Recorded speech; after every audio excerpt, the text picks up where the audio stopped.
Quorum of committee members here. So Max, if you could let anyone in, I think we're ready to get started.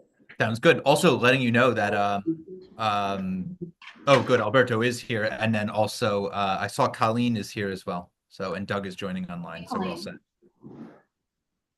All right. So welcome to the February 2025 Transportation Committee of the CB7 monthly meeting. I'm Elizabeth Caputo and Andrew Albert, hi.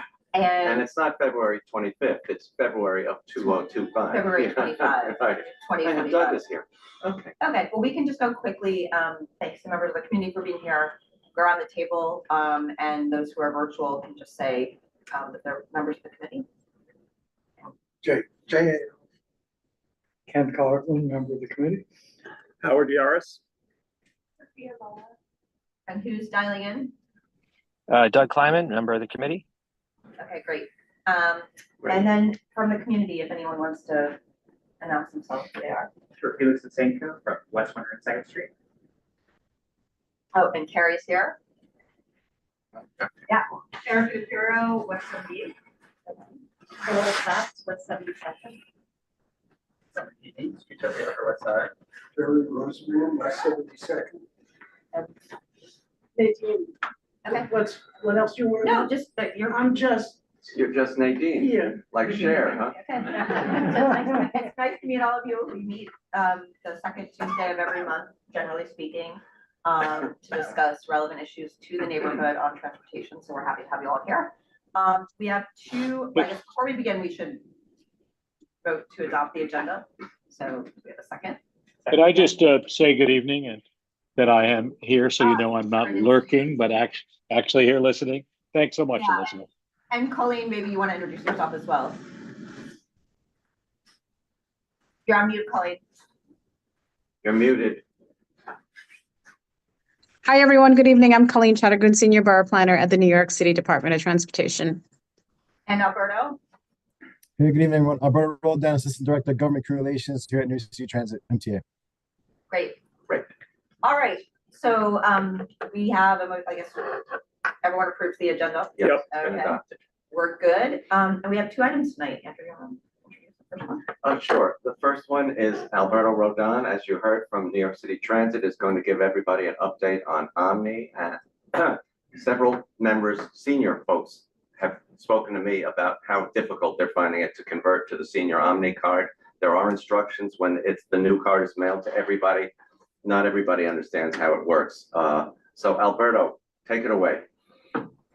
Sure, thank you. So I'm going to go through a quick PowerPoint very quickly just to get to the Q&A, which I think will be more exciting for folks here of more interest. So I'll share my screen momentarily here. It will be, we can raise it, sure. We have our special guest. Max, I should have introduced our district manager, Max Vandervliet, is in the office. He's not sure he's feeling right. I may be sick, so I'm kind of hiding back here, but I am here. Yeah. Is there anyone else online that hasn't been announced? No, I promoted everyone. A couple people that declined to be promoted, but otherwise, yeah, that's it. Okay. Sure. All right. Thanks, Alberto. Over to you. No worries. So quickly here, I'm going to go over reduced fare basics. How you can use the reduced fare, if not the physical card, but also the credit or debit card. And of course, the hot topic is the current customer transition. I'll walk you through that along OMNY basics and online account management, followed by Q&A. So as all folks know, our reduced fare program is pretty expansive. It's folks 65 or older or for qualifying disability. The list is here. But I just want to note that for folks who are 65 of age, they can enroll at our mobile sales van or also one of our 15 customer service centers or 3 Stone Street. Also, obviously, for those who have a qualifying disability, you have to go to one of our centers. But we have a new one at 3 Stone Street in Manhattan, which is a big deal. Again, applying 3 Stone Street in-person applications at our mobile vans and customer service centers. If you apply in person at these sites, you will receive your reduced fare OMNY card same day in person. So that's very exciting. It's a change from previous times with the Metro card. but Omni, we're moving that forward. If you apply via mail, you can still do that, but because of the transition, that will be your longest wait time. So again, we encourage folks who do need the reduced fare benefit immediately, please visit us in person or a mobile vans. If you joined using your Get debit card or your wireless device, you will not be receiving a card in the mail, but no action is needed because you're already using the benefit. For those who want to switch from your contactless card or your wireless device to a physical card, we can go through that as well. Current customers, you should have received your card between December and January. If you have not yet received it, please bear with us. We mail out the last tranche at the end of January, so it's 1.5 million customers. So that obviously takes time, but it will come to you by the end of this month, if not before then. If you currently still have your reduced fare Metro card, that will continue to work. So currently your Omni card and your Metro card do work at this time. So folks who are currently where you're transitioning over, we do recommend you spend down, but also talk to one of our agents or talk to me. I'm here today to answer some questions. But your reduced fare Metro card will continue to work through the expiration date listed up top. Omni cards. The image up front here, this is what the card looks like. The only distinguishing feature is this small RF letters on the left side of the card right now. We do not have pictures on the card of your name. That's the key difference. They do last longer, about 5 or 6 years on average, which is one, it's more cost efficient for the agency, better for the environment, but also, you know, you don't have to continue to keep getting a card every year from us, a year and a half. Main things to keep in mind: no changes to the cost of your trips to half fare. Your free transfer, subway to bus to subway continue to remain unchanged. Also, you can use your Omni card on subways, local buses, express buses, off-peak, Stanline Railway, Roosevelt Tram. In the future, Beeline and Nice Bus. And further down the road, we will work on a railroad option, because the main thing about Omni is that it's connecting all of our transit services together through one method of payment. Alberto. Yes, sir. Let me just say that I also understand that it's good on the JFK Air train. Correct. Yes. The air train does accept Omni. That was a big deal. Not on your screen, but that's another one. Yes. And I think since last summer, I think we rolled that out with Port Authority, which is great. May I? Let's wait till he's finished, then we'll take questions. Absolutely. So tapping on Omni is what you see here in the photos. We have our readers on the buses and the subways. You essentially tap your wireless device on the card itself, and then it will say go, and you go ahead and go about your day there. Example here, tapping, fairly simple, fairly easy. These are what you will see at the fare validators. Green means you're good to go. Red means tap again. We accept again. If you don't have an Omni card, a wireless device, and numerous debit credit cards here as well. Loading value. This is a big change from Metro card. Currently, Metro card, you can reload at the vending machines in the stations and our mobile sales van. But now with Omni, you can reload not just at the stations or mobile sales van, you can also reload at our retail sales network. So think of your CVS or your Walgreens and local pharmacies. You can refill there at no cost. Our mobile sales van continue to be a key asset in the community, but also online Omni.info. You can create optional online account and you can refill there as well. But I do quickly want to flag that for folks who are Easy Pay customers who do enjoy the auto reload functionality, you can continue to do that with Omni as well. This here an example of the Omni vending machine. You may have seen those through some stations. I do want to point out that's some good news for the 72nd Street 123 station. We are expecting installation activation of Omni machines this week. So exciting news there. We definitely heard from the community of some folks who just got their Omni cards, exciting news, but they weren't able to refill it at the machine. So that will change this week. So good news there, exciting news on that front. The machines take debit card and cash, as they do now in the MVMs, the MetroCard machines. It's a larger screen, larger text, new languages.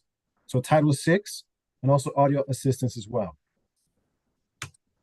Again, our retail network it's growing. We're looking to convert our thousands of MetroCard merchants to be Omni merchants, so we can service you better.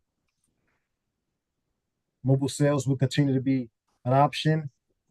One exciting item about mobile sales and the customer service centers, you can now transfer your funds from your Metro card to your Omni card. That's newly released option. I think a lot of customers wanted that option, and we responded. You can go to our mobile sales vans, our customer service centers, and have them do that for you.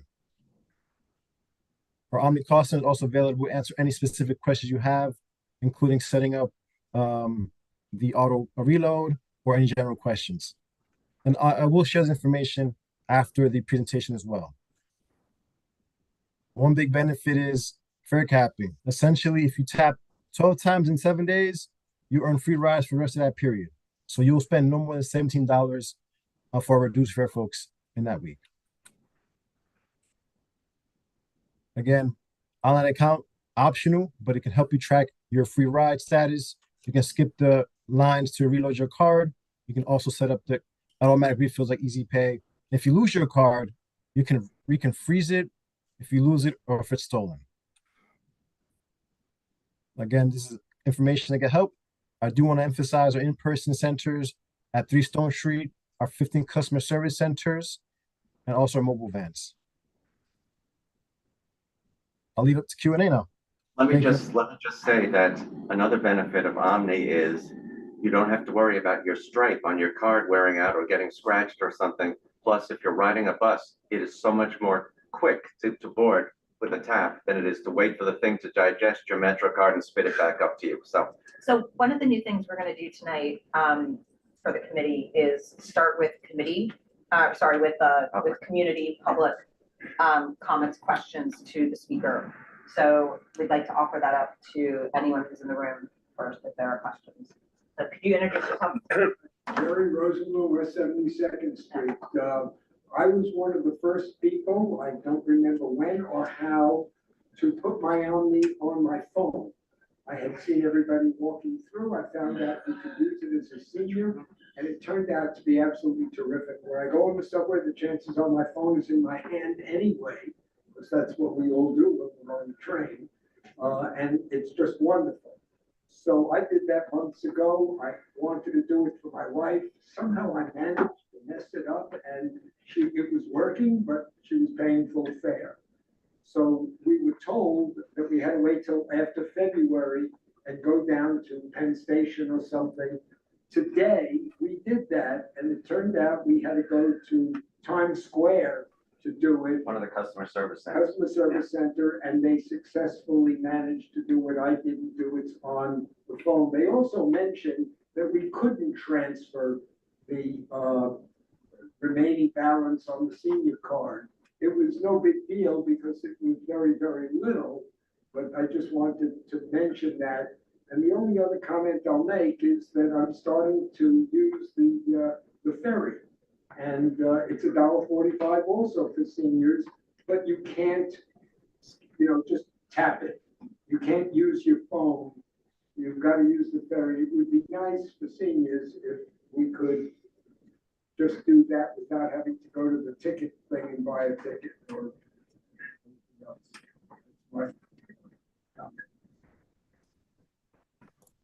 Alberto, do you have any response? Yes, I do. Well, I'm glad you're able to use the customer service center. You bring up a good point. We have 15. Right now, we have half online until the 17th. And from February 17th onward, all 15 will be able to do all the transactions for Omni. So that was part of the transition period we're going through. But after the 17th, every single of the 15 will be available for our customers to use. Right. So you say they'll be able to help seniors put it on their phone? The phone, or even sign up and get the card the same day. I'll sign up. Okay. So all the seniors I know signed up years ago. Right. Any other questions? Felix Lutsenko, Alberta first. Thank you so much for your presentation. Question: if I'm using an Omni card or a credit card in a select bus service bus, and I'm approached by a fare inspector, how are they validating if I paid? Yeah, so good question. I think one of the benefits of Omni is that you don't have to have that slip of paper anymore, right? You pay your fare on the top of tap the validator in the back of the bus, and the fare inspector comes on and they'll tap your card or method of payment on the validator and say yes or no that you paid. That's all. And is that just they see if I paid in a certain amount of time? Correct. Okay, makes sense. Thank you. Just want to flag you have a hand from the public, Steve Anderson, as well online. Oh, there is one? Oh, yeah, please. Hi, I'm Erica. Thanks, Alberto. For the Omni, I've got 3 kids and I'm used to tapping them in, but I can't do that anymore. So you only get one on the tap? Is that how it works? You should be able to get several passbacks, but I'll get some clarity and send over that information for you. I'm sorry.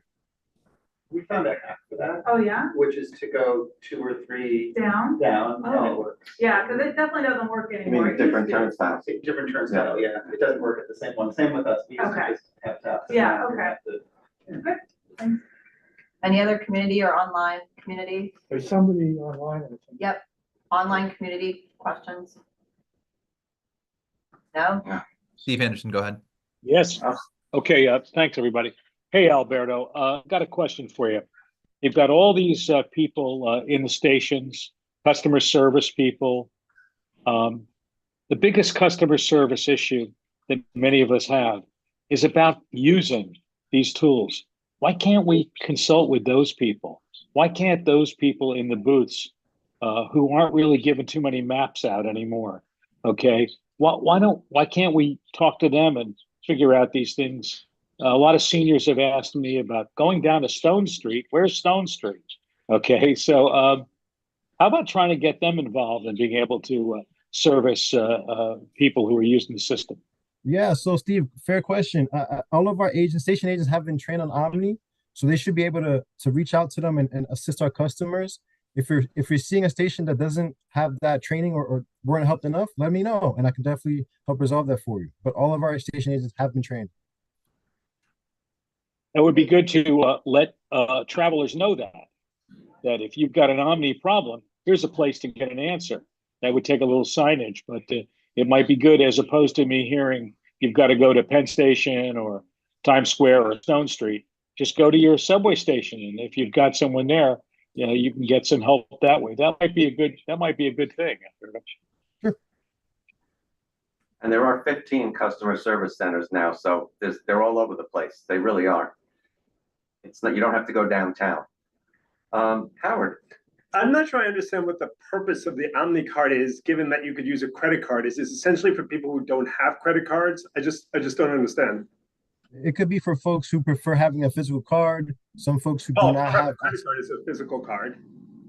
Right, but use the same card all the time if you want to get the fare capping.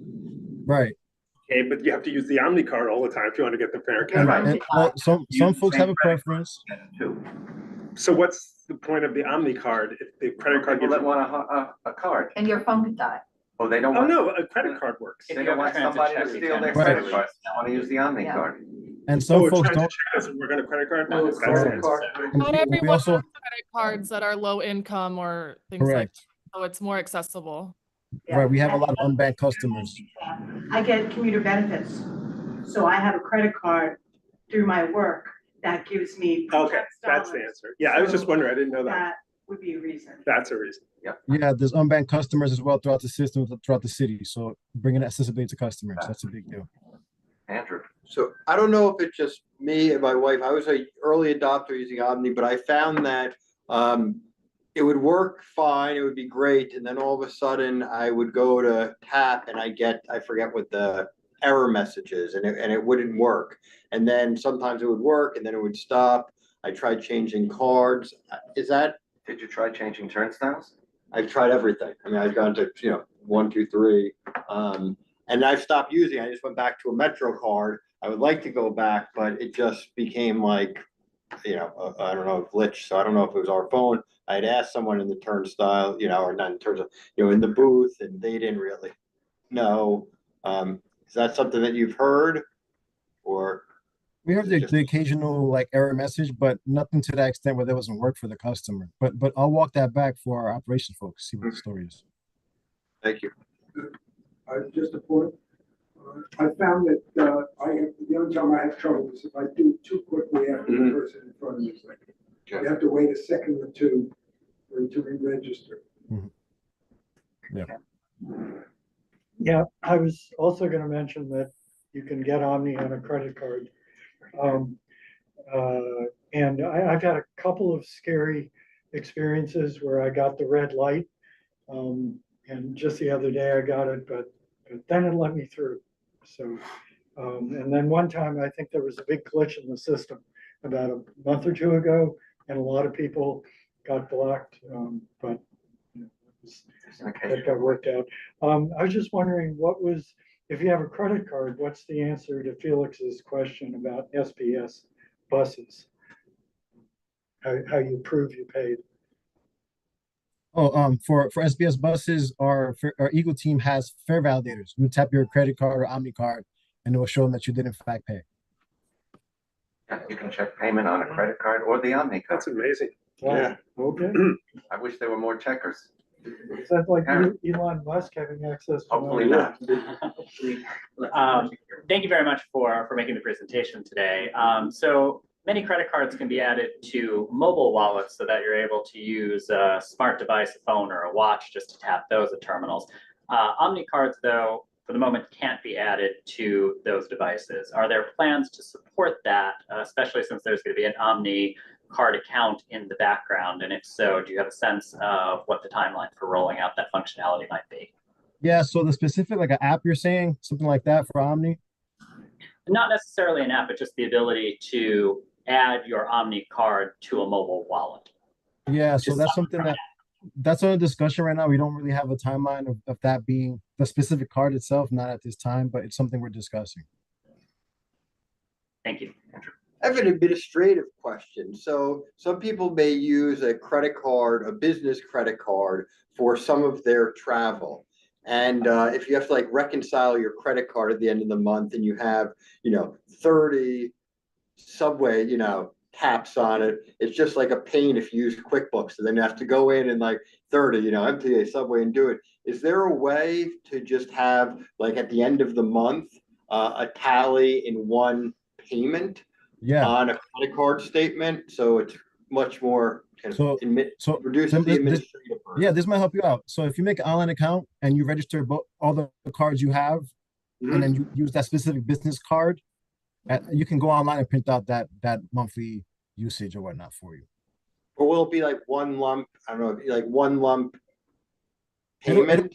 It'll break it down each time you tap. So it'll pretty much print out every transaction. But you can also have it be by time, like this week or a month, whichever time period you want to focus on. Okay. Alberto, a quick question. Well, actually not quick, but I'm sure you can answer it. In terms of the data that's coming off of the credit cards and the information from Omni, this is a broader question than just the machines and so forth tonight. Where's that data going, and sort of how is it being used either by the city or by the MTA? Yeah, with so the increase of use of credit cards for things. Great question. So we don't see your data and we don't collect your data in that way. It's kind of you tap your card and one thing, for example, your mobile wallet, when you use that card, the 16 digits on that credit card are not the ones that's used for the mobile wallet, if that makes sense. It kind of cloaks it, so it's not your specific card. But in terms for Omni, we don't save your data or maintain your data. It's more of like usage. It's very it's not that in the weeds or specific to a person. Okay, but it's used to track ridership and where people are going across the system, right? It's anonymous ridership. We don't keep track of folks that way. But if you did have an account, you can track your own rides and all that. So it'll be under your supervision or your kind of purview. We wouldn't keep that information. Got it. Thank you very much. Doug.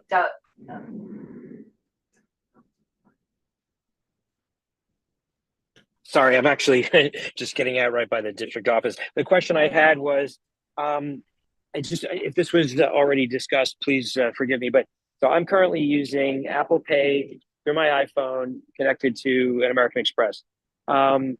it works great. I just want to make sure, and it's hard to tabulate, that I'm getting the credit after the 12th use. If I'm using the same card, the same Apple Pay every time, am I capped at 12 and gets reset, or do I have to have an Omni account to do that? No. So if you use the same exact on your phone 12 times that 7-day period, you automatically get the fare cap, the free rides for that period. Great. Thank you. But if you make an online account, you can obviously track it that way too. But if you know for a fact you're going to go 12 each time, then you're all set. It's automatically. Thank you very much. Now, this is really a major improvement for a lot of people. It's much easier. If you don't want to use a credit card, you can use the actual Omni card and just devote a payment method to it. Many seniors who've gotten this don't understand that they online, right at omni.info, you can select a payment method for when your card gets below a certain amount, like you could with a Metro card. And they're not doing that. In fact, Blanche called me today. She needs me to help her with that. So a lot of people don't understand that they have to select a payment method when your card gets below the limit. So that's not really so clear in the instructions in the letter you get that many seniors have gotten. But I think it's going to straighten itself out when people learn that's what you have to do. And I'm helping several people with it as well. We also made a. That would have been, if it was clearer in the instructions, that probably would have been great, but it's not. Yeah, in our response to that, we made a webinar that actually walks you through every single step of making an online account and auto reload. So that webinar is online right now. But I'll share that with the committee as well. Thank you so much. Any other questions? You do have one more online from someone named Devin Friedrich, it looks like. Okay, Devin. Hi, Alberto. Thanks very much for coming to give your presentation. This has been really informative. I had two specific questions. I use the Apple Card through Apple Pay, and it doesn't let me go online because I don't have the card number from Apple. So I'm not able to sort of see my progress towards the fare capping. So I wonder if there's a solution for that. And my second question was, I also thought that there was a privacy issue with tracking your rides. So you're not able to see anymore. And I think it hasn't been restarted. You're not able to see what station you enter. Yeah, so two things, Devin. Thank you for that. The first question, I'll look into that. I haven't heard the Apple Card being an issue, but I'll look into that and get you a response either directly or through the committee here. And then there was an issue regarding like travel data, because online you can search your travel history through the typing in of the card number. We removed that functionality because of that fear. So that's no longer available to anyone to just type in on the digital assistant. You'd have to have your own account to look into that. So we made it more private than it is public. Okay, understood. Thank you. Any other questions, Rob? One more quick one. Yes, Does quick. that 12 ride thing apply to seniors? Sure. Yep. Well, rides on Omni, no matter whether you're senior or 17. You gotta have someplace to go. Well, yeah, you do. Thank you so much, Alberto. Thanks. Yeah, we look forward to staying in Thank touch you. on data and other things from you. Omni about is a Omni. major Yeah. step forward, and everyone's going to see that. And we don't have to pay people to clean turnstiles when the Metro card is done either, which was, some of them, I don't know if you've noticed, if you're still using a Metro card, it feels like they're scraping your card when you go through because they haven't been cleaned. You can damage your card very easily, but an Omni card, what's the average lifetime of an Omni card, would you say, Alberto? 5 years, did you say? 5 or 6 years, yep. Must you replace it after that if it's still working fine? We'll send you a new one if you're a reduced fare customer, and if you're a full fare customer, you have to buy one at the store. I see, but it has a lifespan of 5 years? Correct. I see. Okay. Thank you very much. Thank you very much. Thank you. Bye. All right, well, Max is, I guess, we have a presentation next on the agenda, which is a discussion about re-envisioning 72nd Street. So I'd like to introduce. Yeah, why don't you, we'll come over to the side. If you want. If you could just reintroduce yourself. Thank you for joining us. Let me see if I can get the tech working first.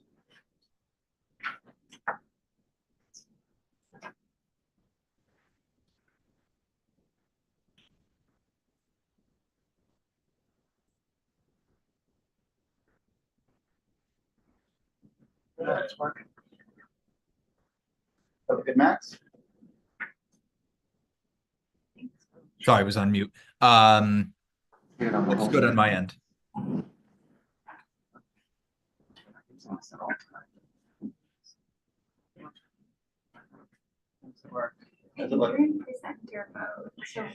Yeah. Well, I'm just sharing a portion of the screen. Okay.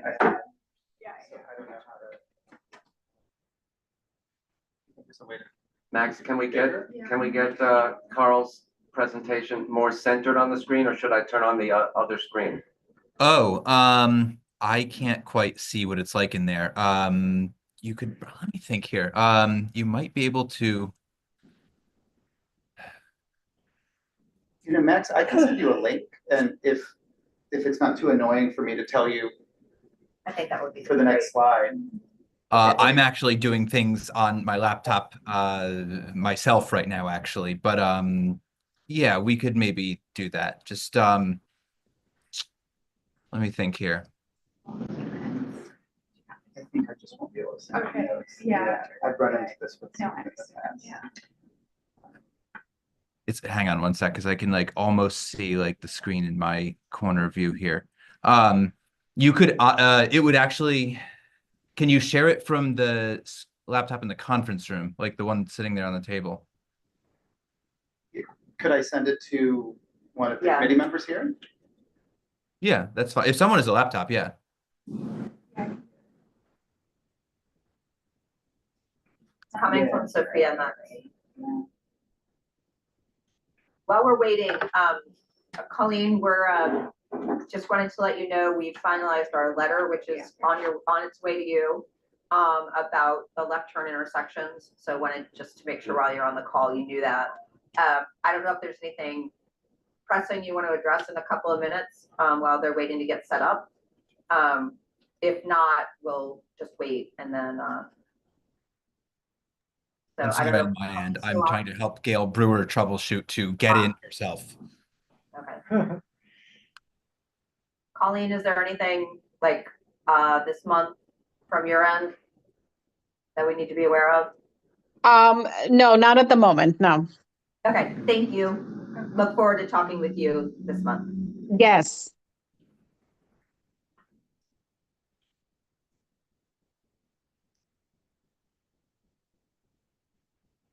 And thanks to everyone for weighing in on letter.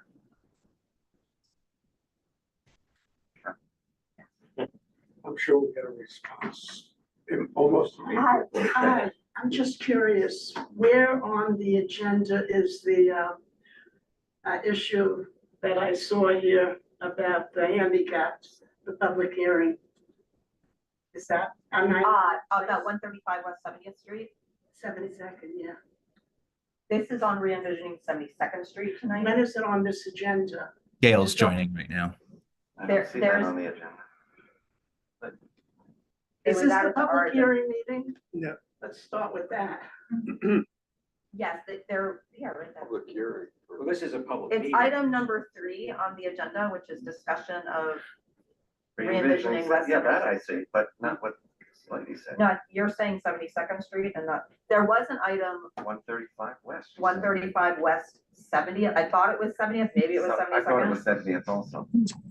And that, I think they need more time to submit some of their materials, so they took themselves off the all agenda. of these public notices that have been plastered in the neighborhood, this actually was canceled. That's why I'm here. Yes, we're sorry about that, but it was canceled. So my question is, how else do you communicate to the neighborhood besides plastering?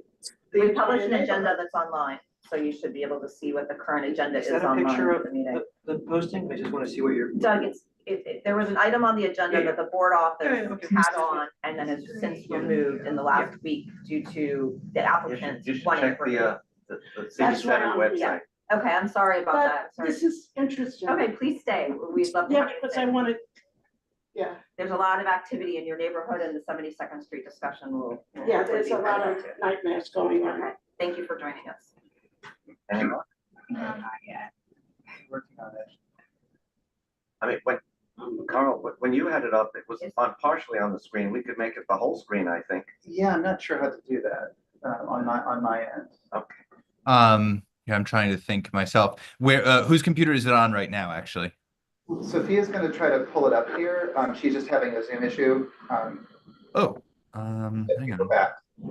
I thought I saw Sophia had joined the Zoom. Oh, there you are. And then, yeah, if you share your screen, Sophia, I've enabled it so you can. And then if you maximize it, that should.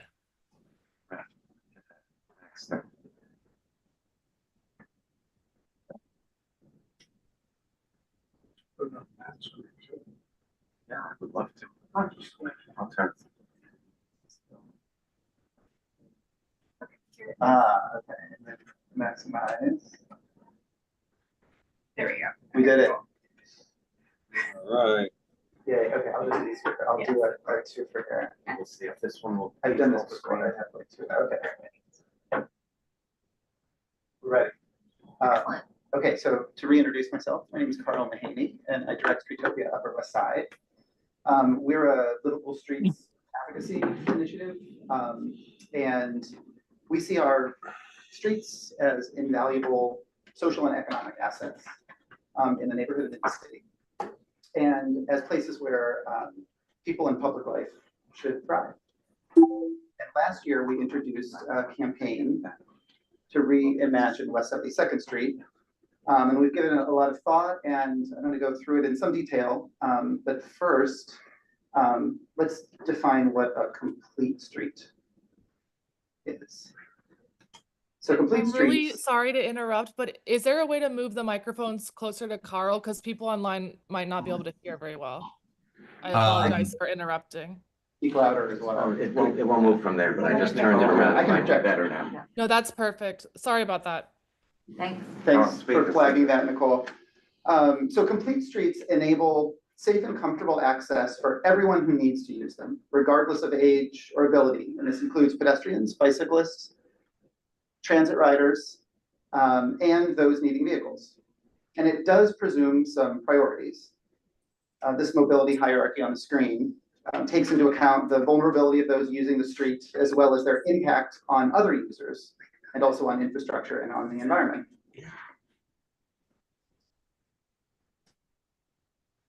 So this is where our journey begins, typical stretch of West 72nd Street, which, as we all know, is primarily vehicle traffic, 4 lanes for that.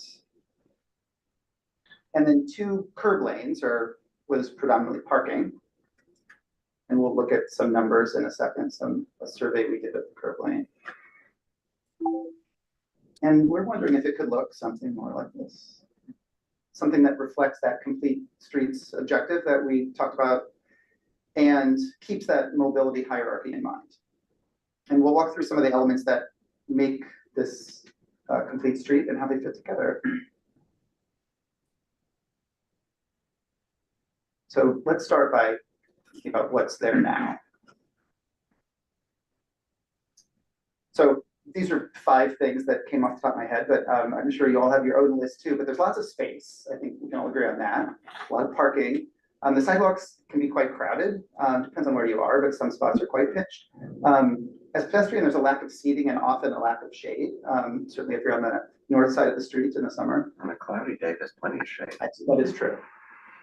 And under a sidewalk shed. I was going to say scaffolding. And let's focus on the curb lane for a second. So these are the uses that we identify when we surveyed the curb. And this is how they break down. So 63% of the curb there now is parking, 18% bus stops. No parking and no standing includes fire hydrants. It also includes curb cuts.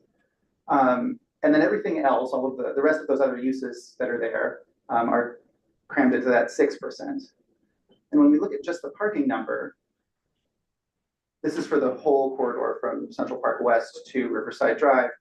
Over 40% of that is free at all times, and 100% of it is free overnight, which is something to just kind of keep in mind as we go along here.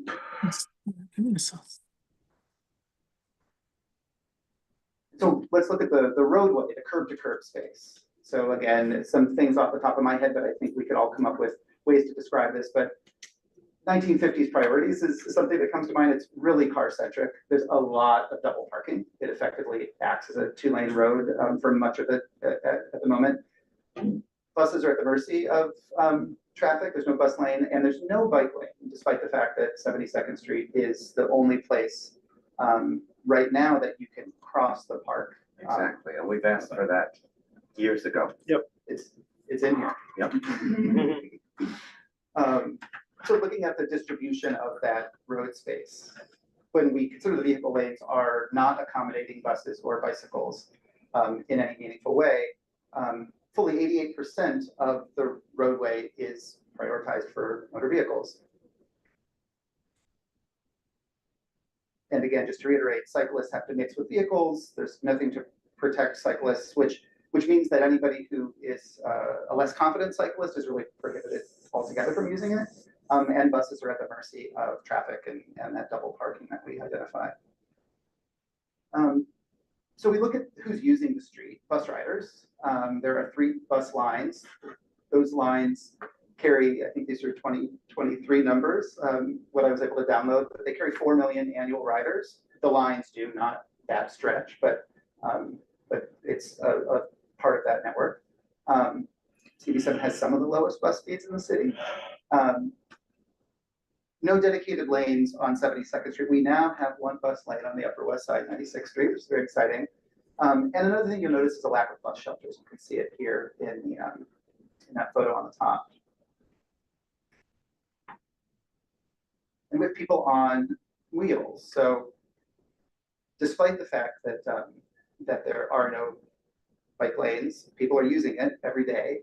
The gentleman on the top there is using a mobility scooter because the sidewalk was too crowded, and that was a place where he could get where he needed to go.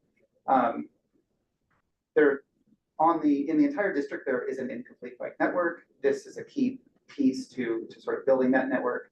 And we documented that in our mobility survey, getting there.city, which we put out a couple of years ago, and it's still very relevant today. Of course, a lot of people. So just the Broadway stop, the 72nd Street 123, carries 9 million annual riders. That's about 25,000 a day. There are roughly 20,000 residents in the census tracts that make up 72nd Street. There are about 200 businesses along the corridor. And the DOT sort of acknowledges all this in their new pedestrian mobility plan, relatively new, about a year old, by labeling 76th Street a regional corridor. And what that means is crowds of people passing each other is one of the characteristics, and another is a concentration of pedestrian destinations. And I think if anybody who knows 72nd Street knows that that's very true. And so that implies that there is a need for more accommodation for pedestrians. So we wanted to get a sense of how these different users were moving along the street. So we did something called a streamline movement count. And to count movements, we simply stood in a place, drew an imaginary line, and anything that crossed that line was 1. So 1 person is 1 movement, 1 bus is 1 movement, 1 car is 1 movement, 1 truck is 1 movement.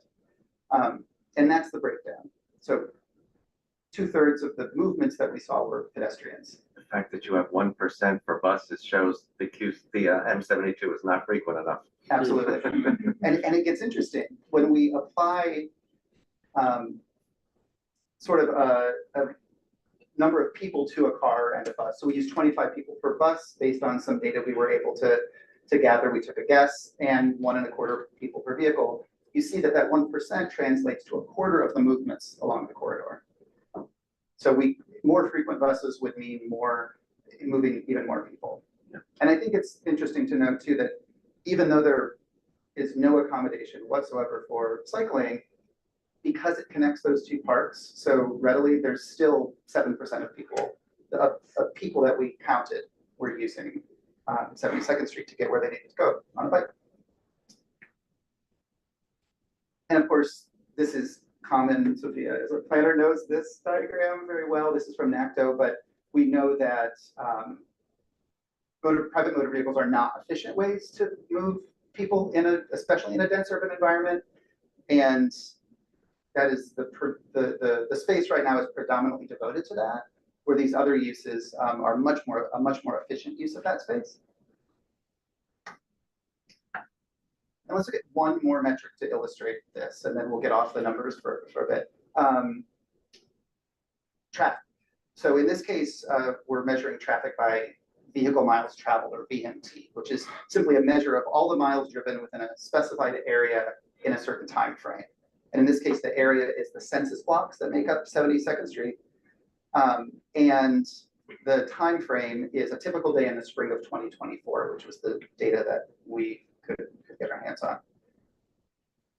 And we see that private motor vehicles make up over half of the trips. If you add taxis and Ubers into that, that's 90% of over 90% of the traffic. Pre-congestion prices. That's true. That is true. This is last spring, so we'll see what those new numbers look like. Get worse. Well, let's see about that.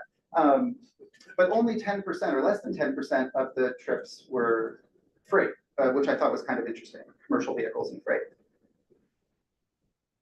And then if we look at where that traffic is going, 83% of that traffic is not even stopping. It's through traffic, external to external. So it's not making a stop anywhere in those block groups, which includes West 32nd Street. It could be headed to the West Side Highway, right? Absolutely. Yeah. Or further downtown. Right.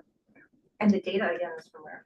Replica is a traffic modeling firm.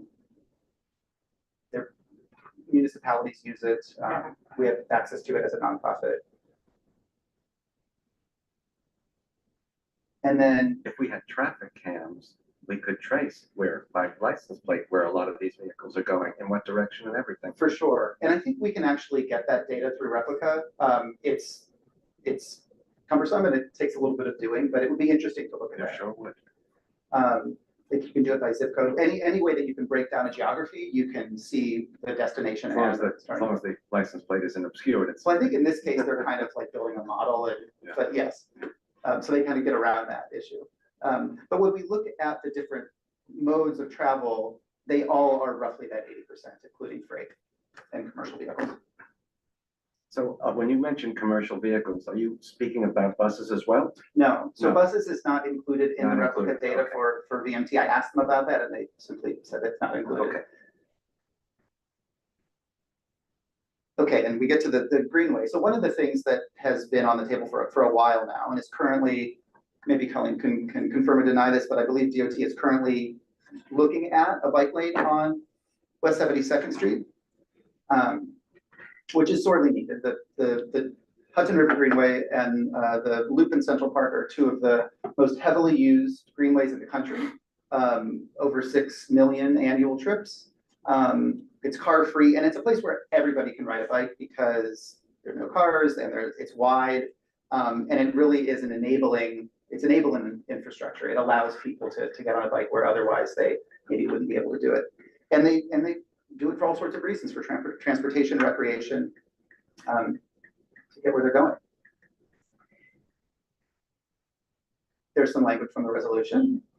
Physically protected two-way bike lane or lanes connecting 2020. And the full board voted 47-6 with one abstention to approve that. So pretty resounding. I think that's more people than are on the board. Right. 47-6 with one abstention. We had calls some into question the statistics. We had some problems with the totals, Jay. I pulled it right from. I have some problems with a lot of those. No. I mean, it wasn't just this resolution. I pulled this right from Yeah, CB7 no, website. a lot of so them you can are really. talk to Max. It was overwhelming. I recall that. Yeah. I don't remember the exact number. Okay, so we can move on. Yeah. So what if we looked to the past a little bit for some poetic inspiration? So in the late 1880s, before the subway stop opened at Broadway, before the automobile began to dominate public Before the space. subway started at all, if it's 1880s. Indeed.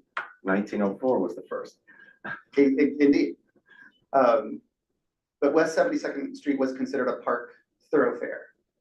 designated so by the Department of Parks, connecting the popular carriage drives of Central Park and Riverside Drive. So from the Times Streetscapes column in 2007, the entire street was under the supervision of the Department of Parks. And obviously, this was all long before it turned into, their words, not mine, an internal combustion highway. That's New York Times. Take issue. News article or opinion? It was the Streetscapes column, so a little bit, a little bit cheeky, but there's a picture of it. So that's 1898, looking west from just past Columbus. And that's from the Museum of the City of New York. Some of those buildings are still there. Not too many. I'm sure. And if you look closely, you can see, I don't know if I can, but you can see some blurred carriages in here. Because the exposure was probably quite long, but it's quite striking. Yeah. Much less commercial. Yeah, indeed. Very residential. How is that possible? Yeah. Retouching. Hey, hi. Okay, so let's go through this quickly. So what might a 21st century complete street look like? Especially with competition for scarce space. So here's a typical block between Columbus and Amsterdam. This is all very schematic, but it does give an idea of how one might approach dicing up this space. So that's what we have now. Looked at that in some detail. So what if we just sort of started with a clean slate? So keep the sidewalks, but the roadway curb to curb, let's just kind of consider that fair game. And then we kind of put that curb lane back in, and we consider it a place for multiple uses, not just parking. We'll get into what some of those uses might be in a second. We'll put that cycle track in. Bike lane, we're calling it a cycle track here, which to us and in the sort of like transportation movement implies sort of a high comfort piece of infrastructure designed for use by people of all ages and abilities. And then we'll add back two of the travel lanes, one in each direction as bus priority and local access only. So something, an arrangement, something like 14th Street where every building is accessible by vehicle, but only buses are allowed to travel multiple blocks along the corridor. And making sure that it is ACE camera enabled will make sure nobody's in way of the buses because they'll get tickets. Indeed. So there's lots of ways, hopefully lots of technological ways to make sure that that stays clear. What's the definition of local traffic along a street like this? The opinion of the driver. Local traffic. Traffic that's from the neighborhood and staying in the neighborhood. Or that has business on the neighborhood. So a taxi could drop somebody off at their apartment or a delivery. It's basically all It's an traffic. opinion, it's an opinion of the driver, let's say, right? That's all right. Generally. That was a rhetorical question. Okay. And then if we, just to make it a bit more functional, if we stagger that curb lane on the north side, on the cycle track side, then we can distribute that sort of multi-function space where it's needed. Some on the street side and some on the curb side. That's a two-way bike lane you have in the picture? Two-way bike lane. Okay. Generous, comfortable. Staggered. So what are some of the functions that we might have in that curb lane that don't show up in our current inventory of what's there now? So first, curb access is important. We were just talking about that a second ago. This means things like loading zones to receive deliveries, dynamic metered parking to ensure there's always a few spots available where needed, spaces for short-term pickup and drop-off. And it, of course, will be important to make sure this was really thought through and that every business and every building had the access that they needed at the curb. And then when we talk about mobility, in this context. It simply means the ability to get around and get where you're going. And mobility options might show up at the curb in the form of secure bike parking, city bike docks, taxi pickup and drop off spots, bus stops, and wider sidewalks to make walking more comfortable and desirable. We saw how many people a sidewalk can move in an hour. So let's make that a pleasant experience. And then safety treatments might show up at the curb in the form of curb extensions at all the crosswalks, which makes that crossing distance shorter and gives people more time to cross, especially those who need it. And mid-block crosswalks. We talked about this a little bit earlier. I think there's been a petition for one on the block between Amsterdam and West End. Columbus and Amsterdam. Columbus and Amsterdam. That's this one. Yeah. And people are already crossing that way without the crosswalk there. I see it all the time, so. Would there be a light? Maybe some in this room. Would there be a light with that, or just? That's a good question. I mean, that's a, It has to be. open for the. Well, so plan. many places, so pedestrians in the crosswalk. Like we did at 106th between Columbus. Right, and there was a light. Amsterdam. There's a light, there must be a light. Well, like the 6.5 avenues have just, I mean, it's just How's that? narrow. There is a traffic signal there at 106. So just so you know. Right. One of the problems that is not unique to this street, but under this scenario could be a problem, is a problem that's occurring everywhere else with deliveries. Yeah. We see loading zones, and Howard has repeatedly asked for more of them, loading zones on Columbus and Amsterdam. If a delivery is made and that loading zone is busy, the person won't wait for that loading zone to clear, but they will double park across the street and walk it over. That is a problem on every West Side street and up citywide, I'm sure. Right. That is a huge problem. Totally. I don't have like super accurate data on this, but as part of our counts, I have it broken down by which type of pedestrian. And we they're saw, getting tickets and they're considering a cost of doing business. No, totally. And when they pay their tickets, they bargain it down, I'm sure, to a wholesale price where they pay less per ticket than the average. You know, people that are conducting commerce that's like essential to the city, and we have absolutely nowhere for them to park. So they have the unfortunate situation where everywhere they go, they get a ticket and they're getting shooed away. And it's just totally. But that's the condition. I think anecdotally, and we did some counts, it's not exhaustive, but on 72nd Street, most of the deliveries we counted were hand trucks. So you see the folks on Columbus taking a lane, double parking, And they're walking it. Yeah, because they don't have the room on 72nd. Exactly. Couple more here, and then we'll wrap up and take questions or have a spirited discussion or whatever. So infrastructure and maintenance and mitigation uses might go in this curb lane. So these are things like bioswales to mitigate the effects of extreme rain events, street trees to reduce the urban heat island effect, trash containerization to give pedestrians more space on the sidewalk, cleaner sidewalks, hopefully, by getting the trash bags off. So those kind of things. And then finally, gestures of care and community. So these are things that turn a street into a place where people want to be, where civic life can thrive, which is probably the reason many of us choose to live in a city in the first place. And they might include things like, very basic things like places to sit,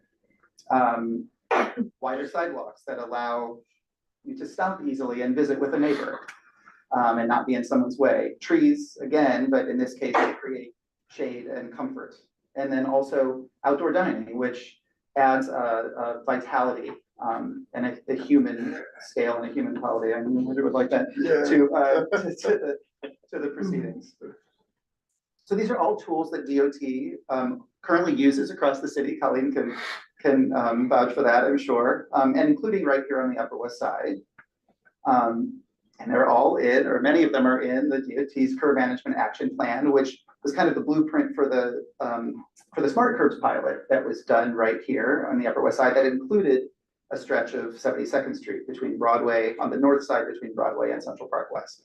And many of these things are being implemented in the neighborhood right now. And this is a perfect example of where transit signal prioritization would help the buses get where they're going, especially if there's a single lane only. Totally.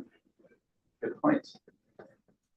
So to close, back when the weather was a bit warmer than it is out there right now, and before we launched this campaign last year, we hosted a picnic, and we asked Upper West Siders who joined us, what does a livable Upper West Side look like to you? And we got some great responses. And they told you a staggered sidewalk. Staggered bike lane. Yeah. Yeah, they didn't, but I don't know, you'll see, sort of.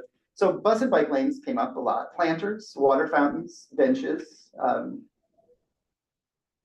loading zones, practical thinking neighbor right there, street vendors, flowers, I like that one, rain gardens, just walking, that's pretty cool too. More water fountains, people really like water fountains, more benches, more calls for bus and bike lanes, a linear park, which is kind of a nice little nod to that park thoroughfare that we saw earlier. Still more trees and benches, more water fountains. We should probably have more water fountains around, since Portland's a city with water fountains. Maybe we should compete with them. Yeah, it's making us thirsty. And this one's maybe my favorite. Very poetic. Calm, leafy streets with room for people of all ages.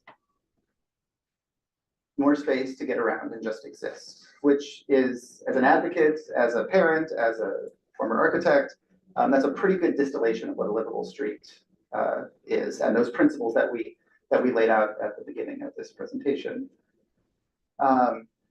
So, All right. thank you. And then one more picture. I hope this can start a conversation. Very nice. Here it is. Whoa. I wish, yeah, thank you so much. I wish I'd known how to. Time, yeah. I didn't get an invite to a picnic. We'll give it to Max next time. We're gonna do more Yeah, stuff it this would have year. been great to publicize from It looks December like they widened 7th, the and street. we had not heard about it, so. Yeah.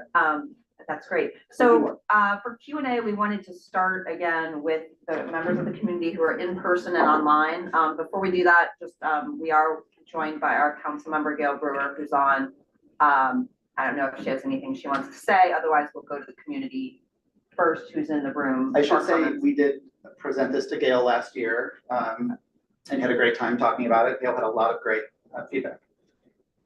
Gail, anything from you, or do you want us to go to the You should go to the community. I did walk the entire block last Saturday with the community.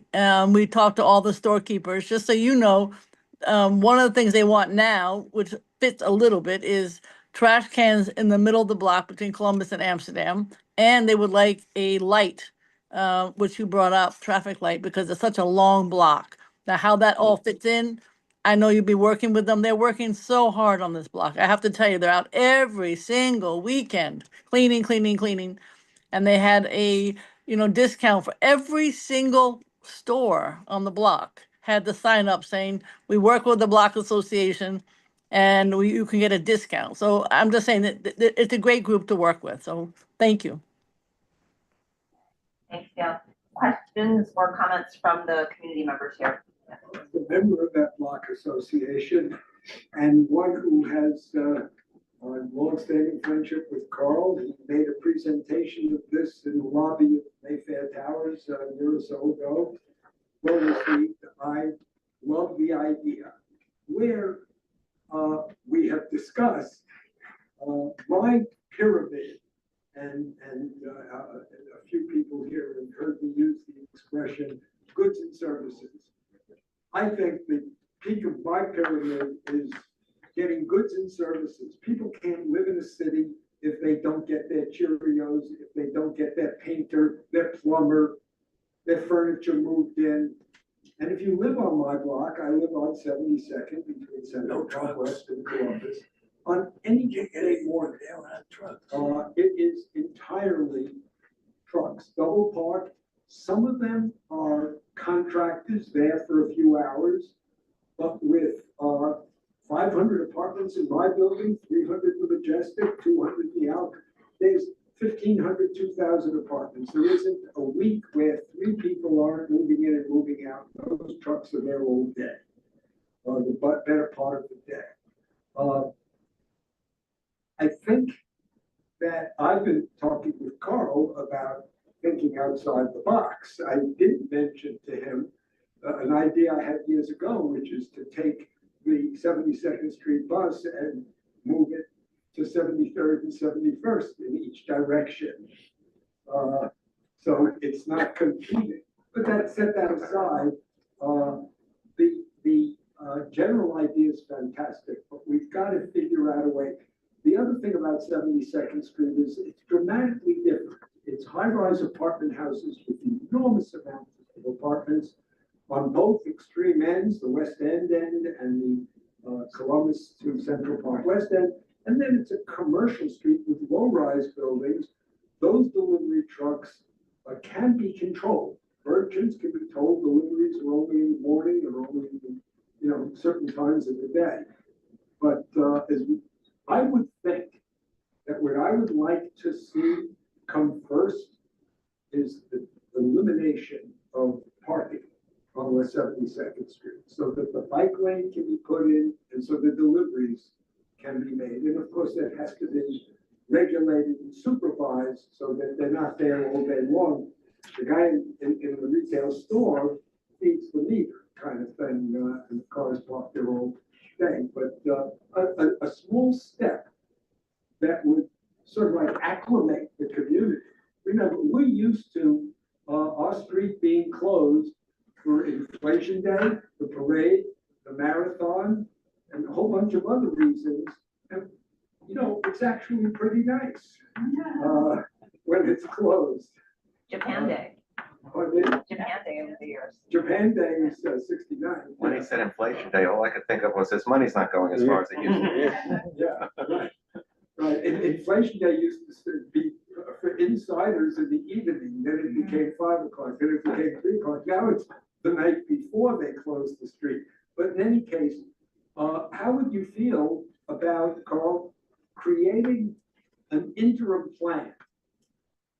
An interim plan, a step one plan that can convince DOT to eliminate the parking on both sides of the street, put the bike lanes in, but also have the ability. The deliveries have compounded themselves dramatically in the day of Amazon since the pandemic. I need not tell you that. Buildings are confronting a problem with what to do with the packages that come. But in any case, I'd like to see if Streetopia can put together, like I call it, an interim plan, a first step. Well, those comments are exactly what our kind of goal is with this, is to start these conversations, right? And Colleen is here. I don't know if she wants to weigh in, but I do think they're working on a plan for a bike lane, and it's when we looked at it, it's tight when you have parking and 4 lanes of traffic. And when the cars are not just parked, when it's contractors coming and going with hand trucks and stuff like that. Right. And another comment, which some of you know is a pet issue with me. I spent my life in the insurance business, and I knew all about people cheating on their garage location. None of them were in the city. Yeah. Before the pandemic, about 20% of all the cars parked in my neighborhood had out-of-state plates overnight. Now it's up to 40% overnight. Persistent violators that are there, and that's why I'm a proponent of eliminating all free parking, with residents getting a reasonable price for all free parking. Residential parking permits would come with the, you would have to have a New York State plate to take advantage of it. And one day we'll talk about a subject called insurance rate fraud, which does exist. Got it. And Thank you. Thanks. Do you have a response or? And I'll just thank you for the comments. I mean, they're all. Any other valid. community Yeah. questions? Oh, I didn't really have a question, but I just wanted to say, like, I found this mock-up, whatever it is, about a year ago. Because I mentioned, I have 3 kids, and in the summer, we have tried all the different streets trying to get from one part of the park to another, which is complicated. If you know Riverside Park, how the hell you get in or out, I don't even know. But so the loading zones. Of course, I live in the neighborhood, and I see the trucks. once they're double parked, nobody can move. The buses can't move, but we're Columbus Avenue is down to one lane all day long. Yeah. So I'm all for whatever can make, like, it's a different world. So we have to be able to get the deliveries in and out, even though, you know, I try never to buy from Amazon, but we can't help it, right? So, but the second thing that's in my range, like my view for this is like making those, making that a connection, a green connection, some connection from the parks, because it's dangerous. And I've got a 9-year-old that doesn't ride a lot. So when we do ride, you know, and I've got 2 others I gotta be looking at, it's stressful and it needs to be protected. I've been doored. If you've ridden a bike in New York City more than a dozen times, you've been doored. And just from getting from one park to another, I think this would be such a welcome, beautiful addition to the neighborhood. So I love Adored as opposed to adored. Yes, adored. You could be door to door to the same time. Any other community? Yeah, I just. We have wanna- several hands online, actually. After Laura. Okay, Okay. West Sats, I live on West 72nd Street. I also bike. I commute every single day. And I commute from Long Island City to my apartment on West 72nd Street. And the only part of my entire journey that does not have a protected or bike lane at all is from from the Central Park to where I live by Riverside Park. So of all the things in the Streetopia plan, I just want to emphasize how exciting the opportunity is to prioritize the mid-block crossing, curb extensions, and a bike lane. And also the idea of limited local traffic and accelerating bus lane. The rest of the distribution of where we have to, that's getting in the weeds, but I'd really like to support the mid-block crossing, the curb extensions, the bike lane, and the limited traffic. You never take the 2 or 3 express and the 7 to Long Island City. So easy. Love my city. One more, and then we'll go to the. Yeah, and Felix Tanko, just also want to join the chorus of strong approvals of this. I think it would make a neighborhood that's very vibrant and that I dearly love even that much better. So Vibrant but staggered. and that's right, that much better. So yeah, thank you for putting together. this Okay, plan. so community on the phone or online, sorry. Let's go to Steve Brown first, and then Austin, followed by Devin. Steve Anderson. Steve Anderson? Yep. Thank you. And that was a throwback, Max. Thank you very much. It was. So I'm very impressed every time I see these visions that people bring together, and I think it's incredibly important to keep dreaming about what we can have, and just like Councilmember Brewer said, it's impressive to see how the Block Association on 72nd Street continues to advocate successfully, trying to be all it can be with the way it is currently. My question, Carl, is that many people come to me and they're just not convinced that bicycles are the answer. They just don't see it. It's not that they're against bicycling, but they turn to me and they say, most people don't bike. So how is it that we've become so focused, and is there such value? And is it simply just a small group of dedicated people who believe in this?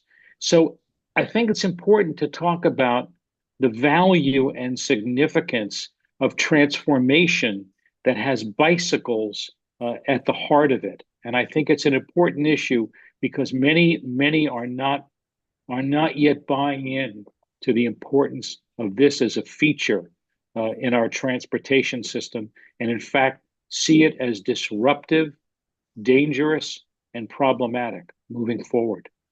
And Trump's getting Steve, rid of just all. to follow up on that, and maybe it's a question for you guys.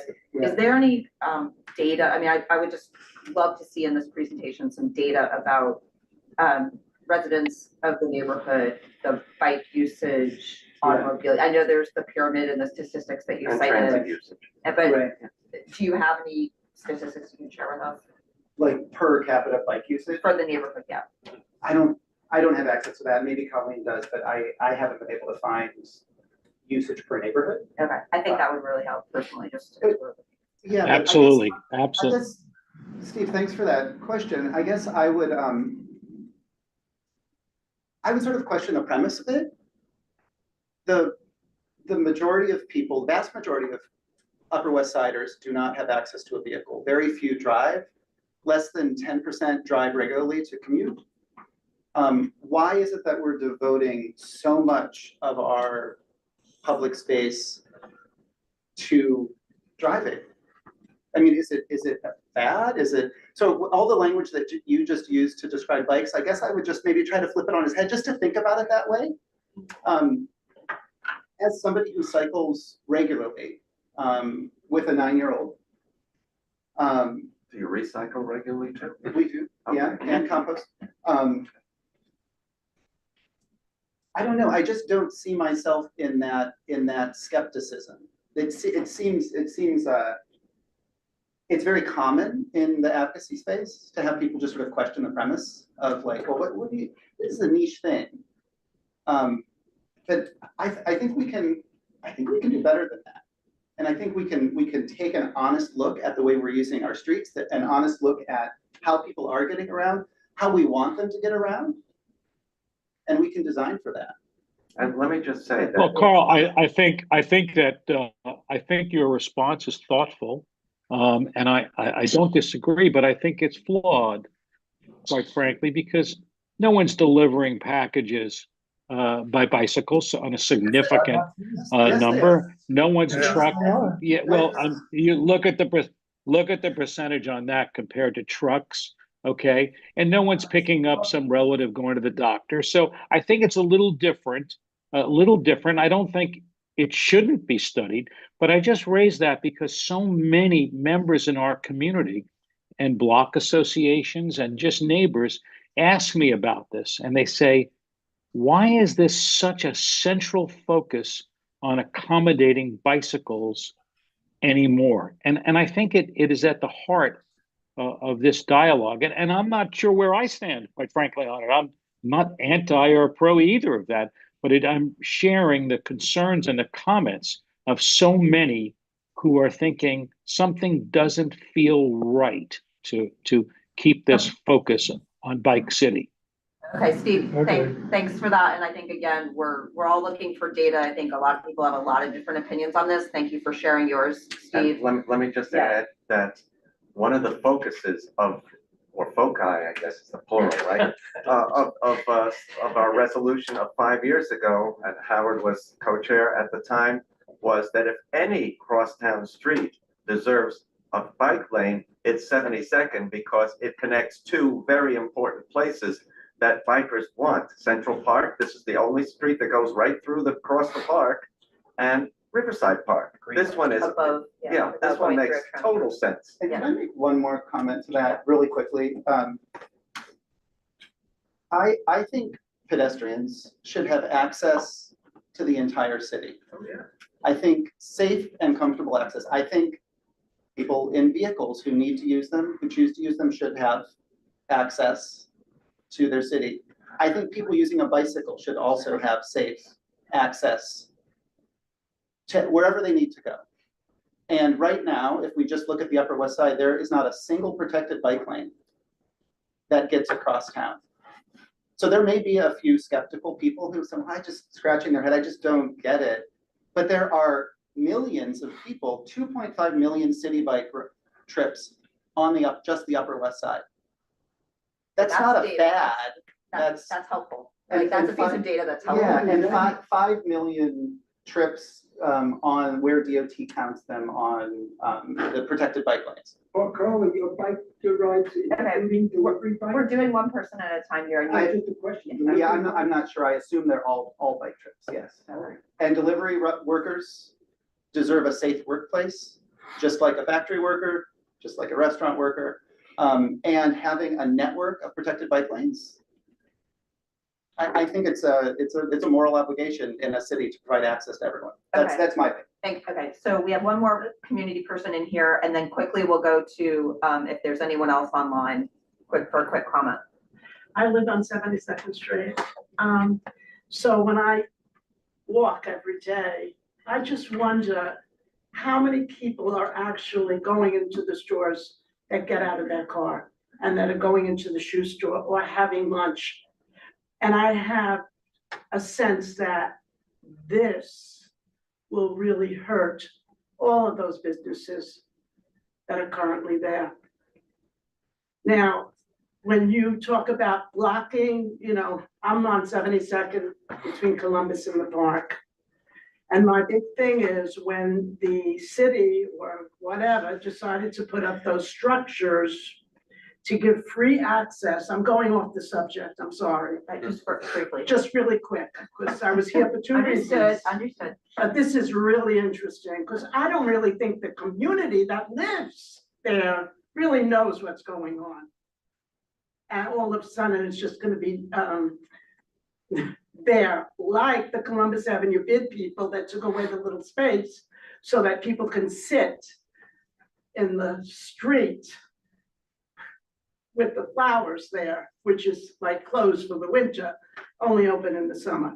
I just don't think regular people that are living in the neighborhood know what's going on.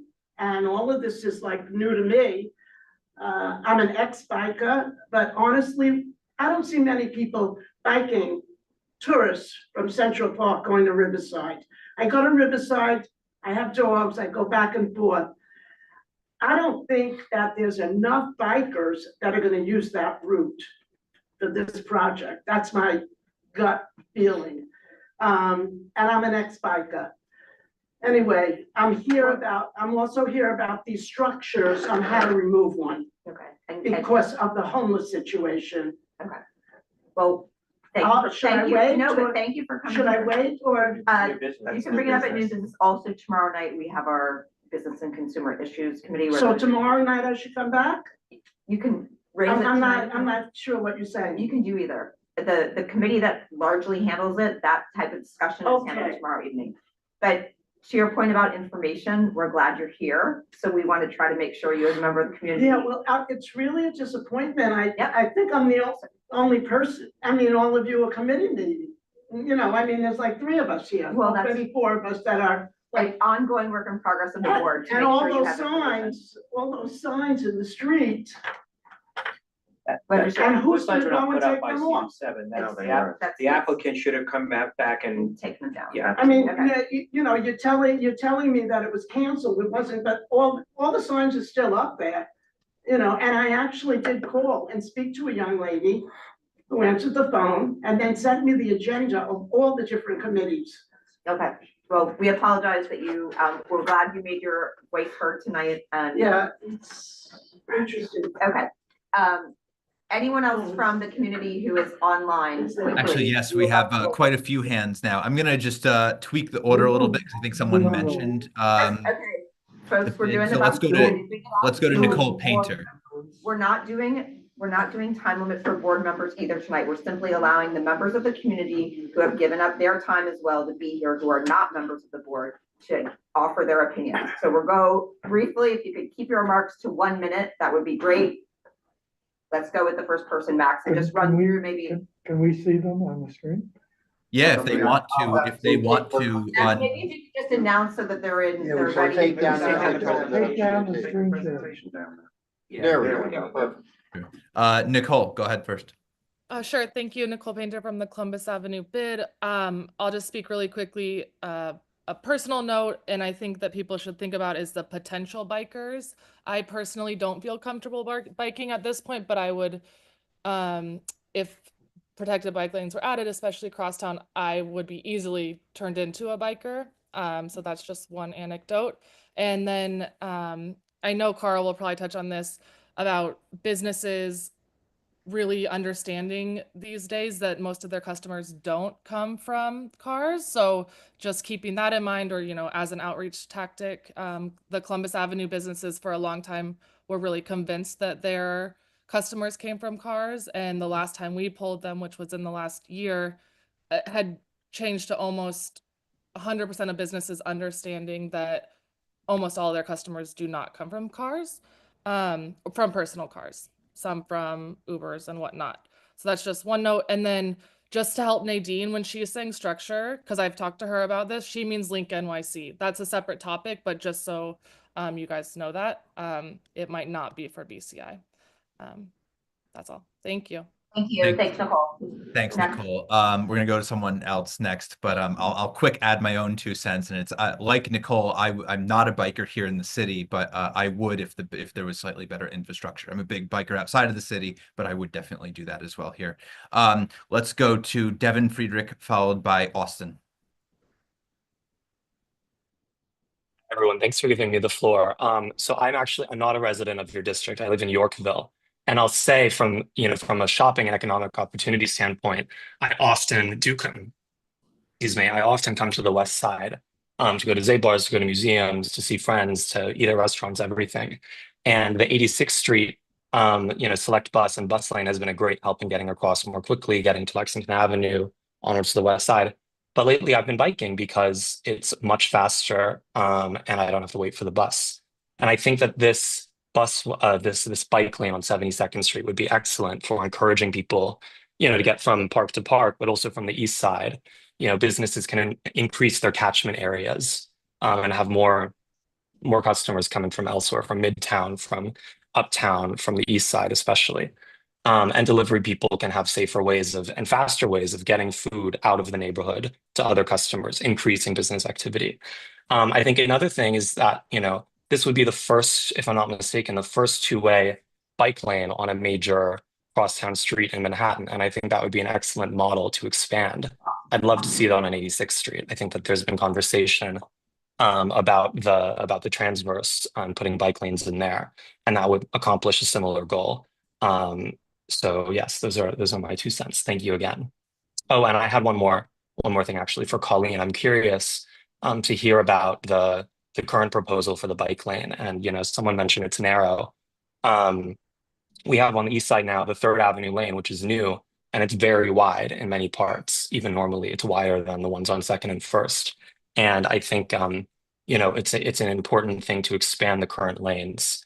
So that they're wider, they have more capacity, different speeds for different people, and fewer conflict. So I would definitely want to push for the wider lanes on 72nd Street. Yeah, so Devin, the City of Department of Transportation understand the importance of this corridor. And the community board did send us a resolution a few years ago requesting a bike lane on 72nd Street in both directions. So we are compiling our analysis. We have been working, our bike division has been working in compiling their analysis because we understand that, CB7 is the businesses and the land use is different from, the other community boards because we're talking from, possibly river to river, of course. And we have been approached by Carl and his colleagues. We've been working with them. As a matter of fact, Carl wanted to have a walkthrough with the agency, but I mentioned to him we can do it at a later time just to walk the corridor with my colleagues in our bike unit. So it is on our radar. I don't have a design that I can share with you at the moment. I have not seen a design, so I can't speak of a design. But rest assured, it's on our radar, and we are working on something that we will share with the community board. Thanks, Colleen. Thank you, Colleen. You're welcome, Deb. Great. Let's go to Austin. Hi, good evening. My name is Austin Soliston. I was born and raised on the Upper West Side. I wanted to start with a little bit of an anecdote. My optometrist used to be on East 72nd Street between 3rd and Lexington Avenue. And I would always dread going there because the M72 would always be slow, would always be blocked by double parked vehicles, trucks, traffic. And when the 2nd Avenue subway opened, I discovered that it was actually faster to go from 72nd Street down to Times Square and then take the Q across to 2nd Avenue and then walk.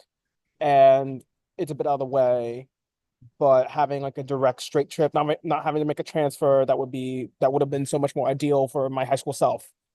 And yeah, I think faster buses is better for everyone. It's better for businesses. It's better for commuters. And it also means more people would be taking the buses. Less people would be driving places. More people would be utilizing the buses when they're faster, when they're more reliable. So that's good for everybody. And then now I'm an avid city biker. I also have my personal bike. And sometimes I do use 72nd Street. And it's not fun. And I find myself trying to times like, okay, I have to take this path. I have to navigate around this vehicle. I have to be wary of the cars that are coming around me. And if there's not a lot of double parking that's slowing vehicles down, I notice that vehicles speed all the time. It's such a wide road, and that encourages a lot of speeding. And I've had so many missed calls, close calls where I've gotten doored, where I've gotten clipped, or almost gotten clipped, almost gotten doored. And having the peace of mind to be on a protected bike lane would feel so much better for me. And as other people have stated beforehand, it would encourage more people to ride. And while it's good to think of the bike lane as a connection between the Hudson River Greenway and Central Park, you could also think of it as an entrance to those areas too. People coming from within the neighborhood that want to go to one of those parks. That is a very easy access, and it's the most open and direct accesses to both parks. And you already have the city bike infrastructure that's already there that's inviting a bike lane. You have the one on Columbus Avenue and 72nd. You have one on Amsterdam and 73rd, and you have the last one on Riverside and 72nd Street. The infrastructure is already there, almost asking for a bike lane in that area. And I think that's the most natural step. And I think have the loading zones, have the bike lanes. I love every bit of the plan. Thank you I very think much. that's all. Thank you. Thank you. Who's Great. who's And next? then the last hand is Ulrika Anderson. And then I think we're closing comments. Hi there. Thanks for this beautiful presentation from Streetopia. It's wonderful. My name is Ulrika. I live on West 71st Street between Amsterdam and Columbus. I heard somebody say that people don't really haul things on their bike in my neighborhood. When I take my cats to the vet, I go to Blue Peril on 51st Street and I bring my cat and his backpack on my bicycle. When I do, because my street is one way, I get pushed out onto Amsterdam almost immediately where there's no bike infrastructure on my side of the street. So I have to cross the street to go out there. There's no bike lane on West 71st Street. So it forces me out onto Amsterdam, then up 72nd Street where there's also no bike lane. This is just to go south. So I essentially have to go 4 blocks out of my way with almost non-existent bike infrastructure just to be able to go south legally on my bicycle. So this plan would be super helpful to me, even though I have to cross a bunch of traffic to get to where I'm going. At least the 72nd Street leg will be safe for me as I'm trying to reach a protected bike lane. In my neighborhood, it's true, as the previous commenter said, that there's a lot of people with a lot of feelings around people riding bikes.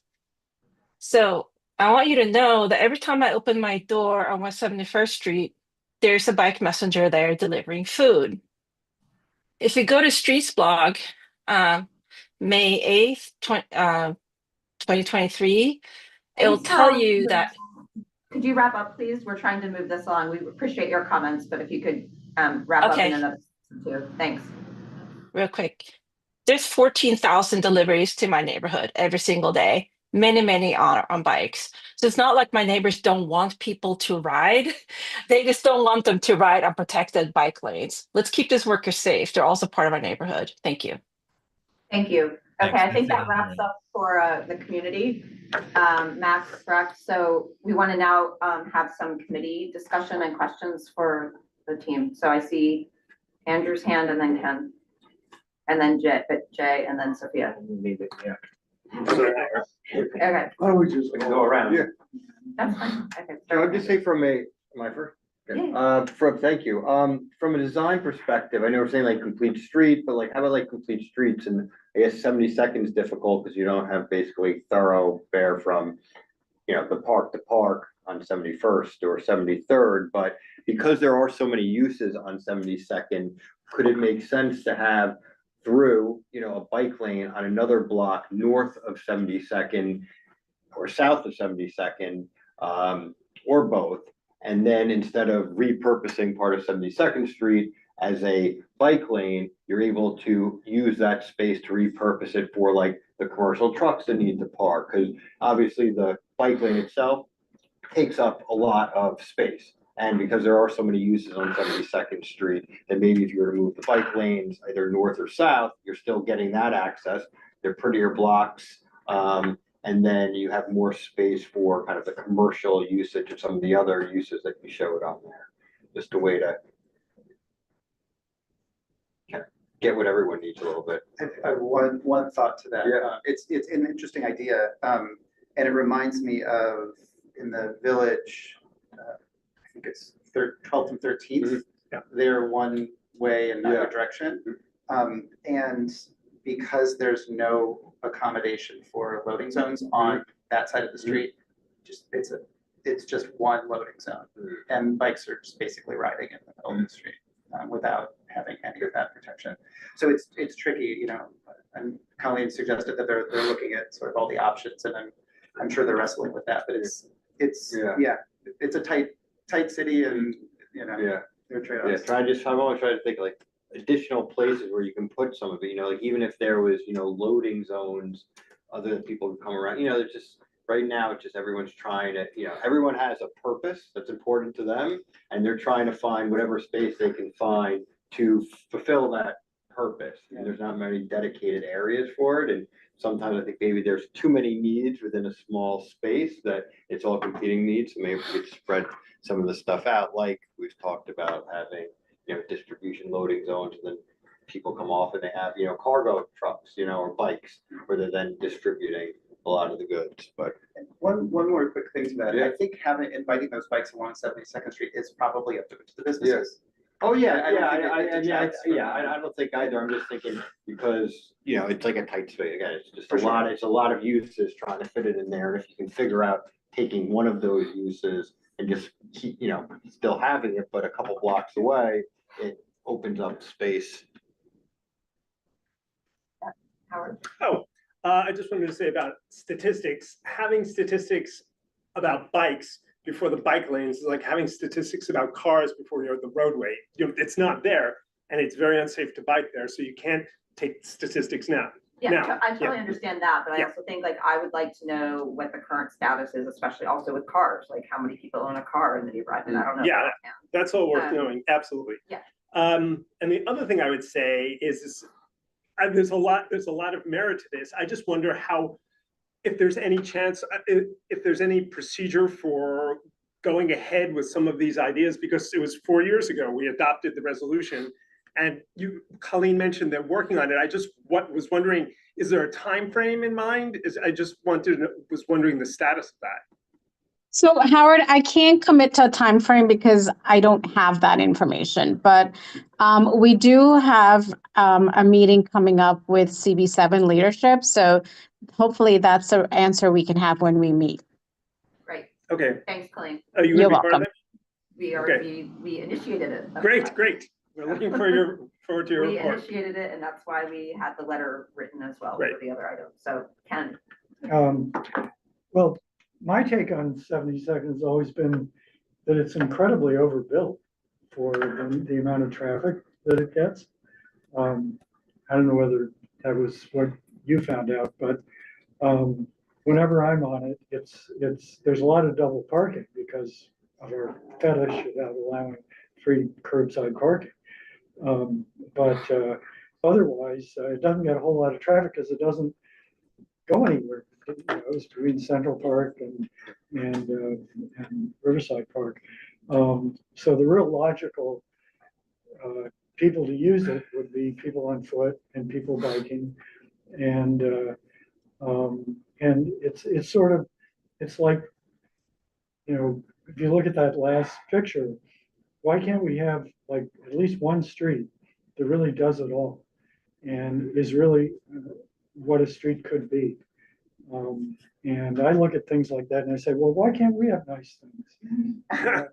And the only reason is fear of change and allegiance to the status quo. We can have this in a month. It takes political will and overcoming the fear of change. Okay. Honestly, I don't know where to begin.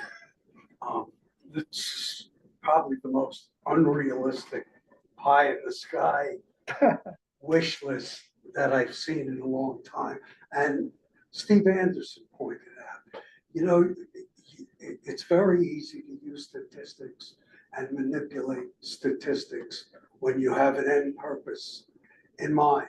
One of your early slides showed that 2/3 of the trips on 72nd Street are pedestrians. That's on the sidewalk.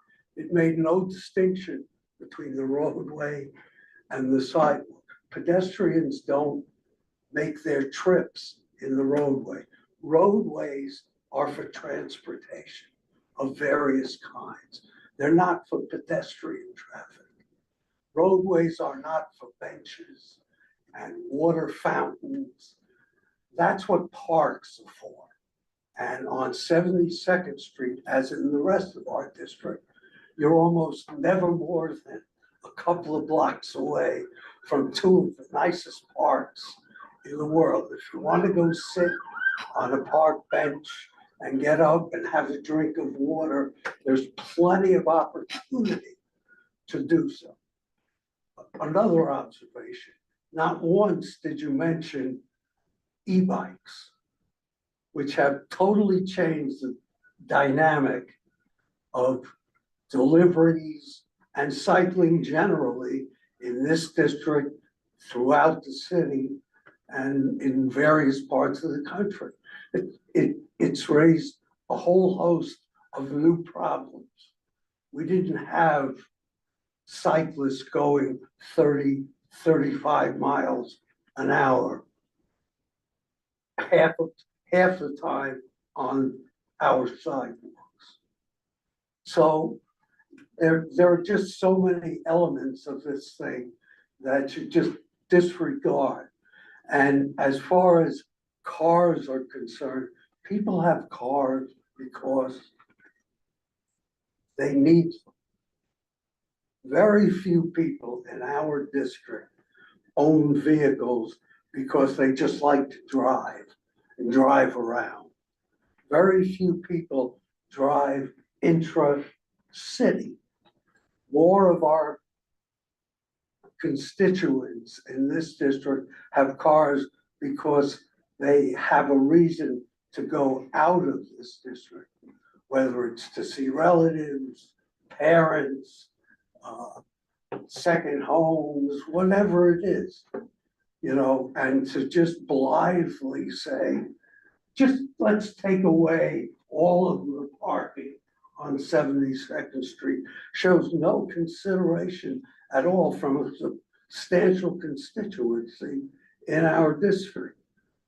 The numbers that we've been given over the years is that about 20% of the residents of our district own automobiles. That's a lot of people. When we have a district that's over 200,000 people. And the car ownership is not just that one person. It's generally families. So a much more significant percentage of the people in our district rely on automobiles.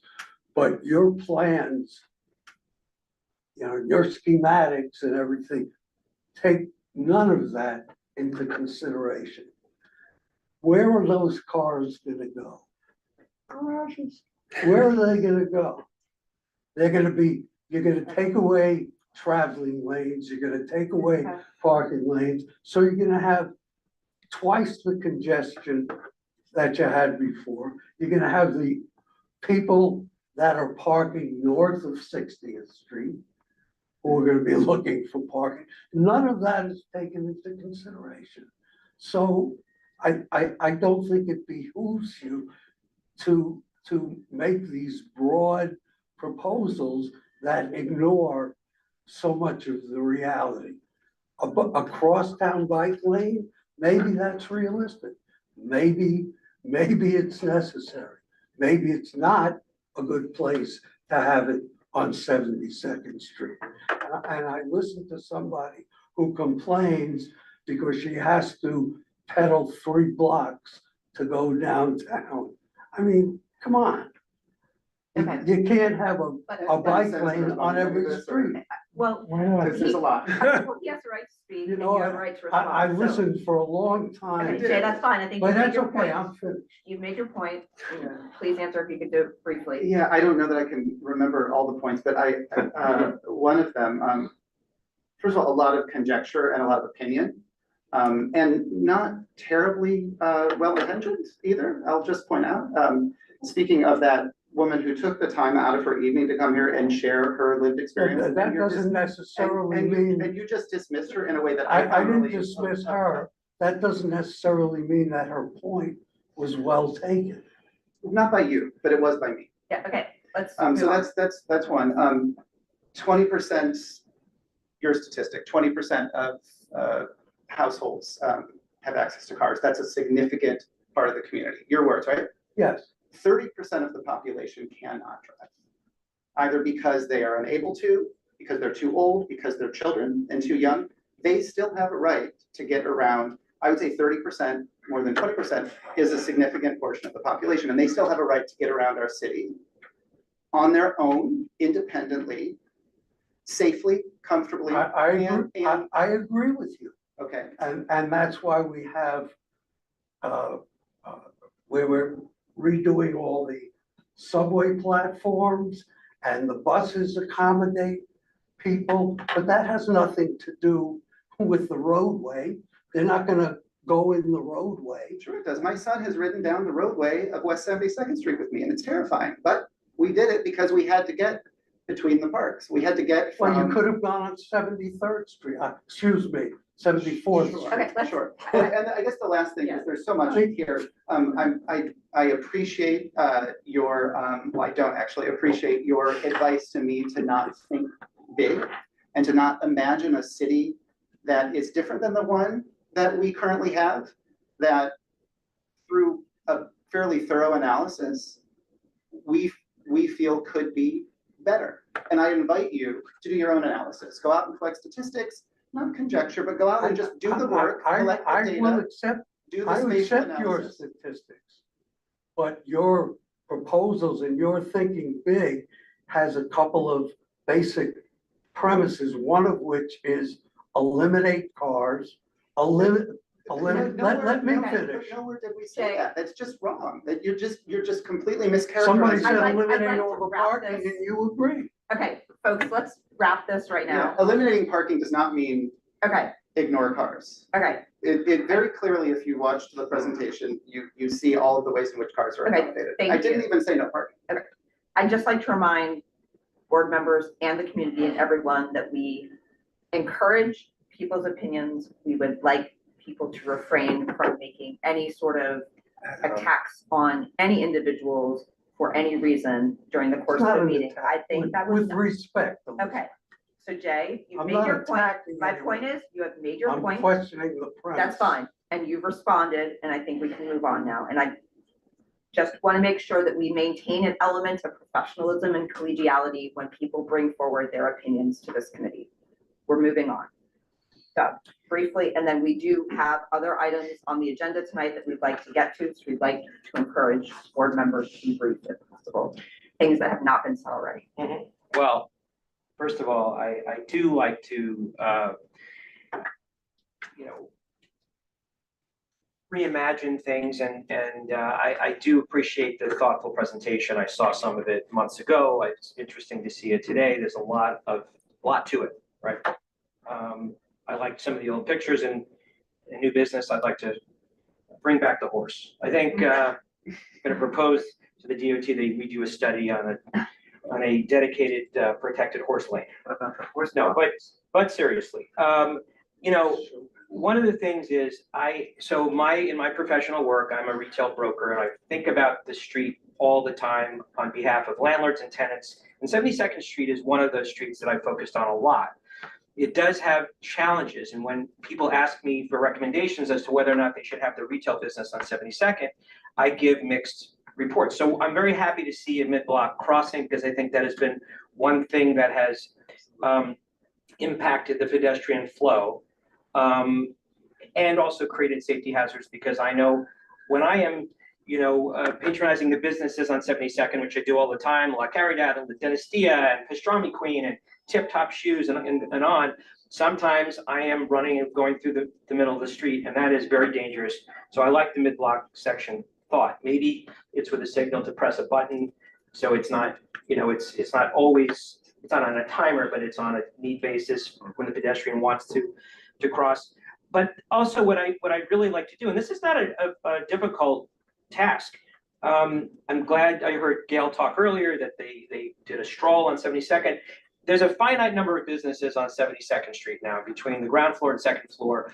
I really would like to know what each of them feels about this plan, but also, you know, how it would benefit, what do they need? Will it impact them positively, negatively? How many customers come to them via car or hire vehicle or walking or whatever? And we can ask them. You want to know what people want, ask them. And not ask them with leading questions, objective, right? As objective as possible so that, you know, the data is accurate. Can we team up on this? Because that's exactly the next step we're planning. We have an index all the businesses. We have a start of some of those questions.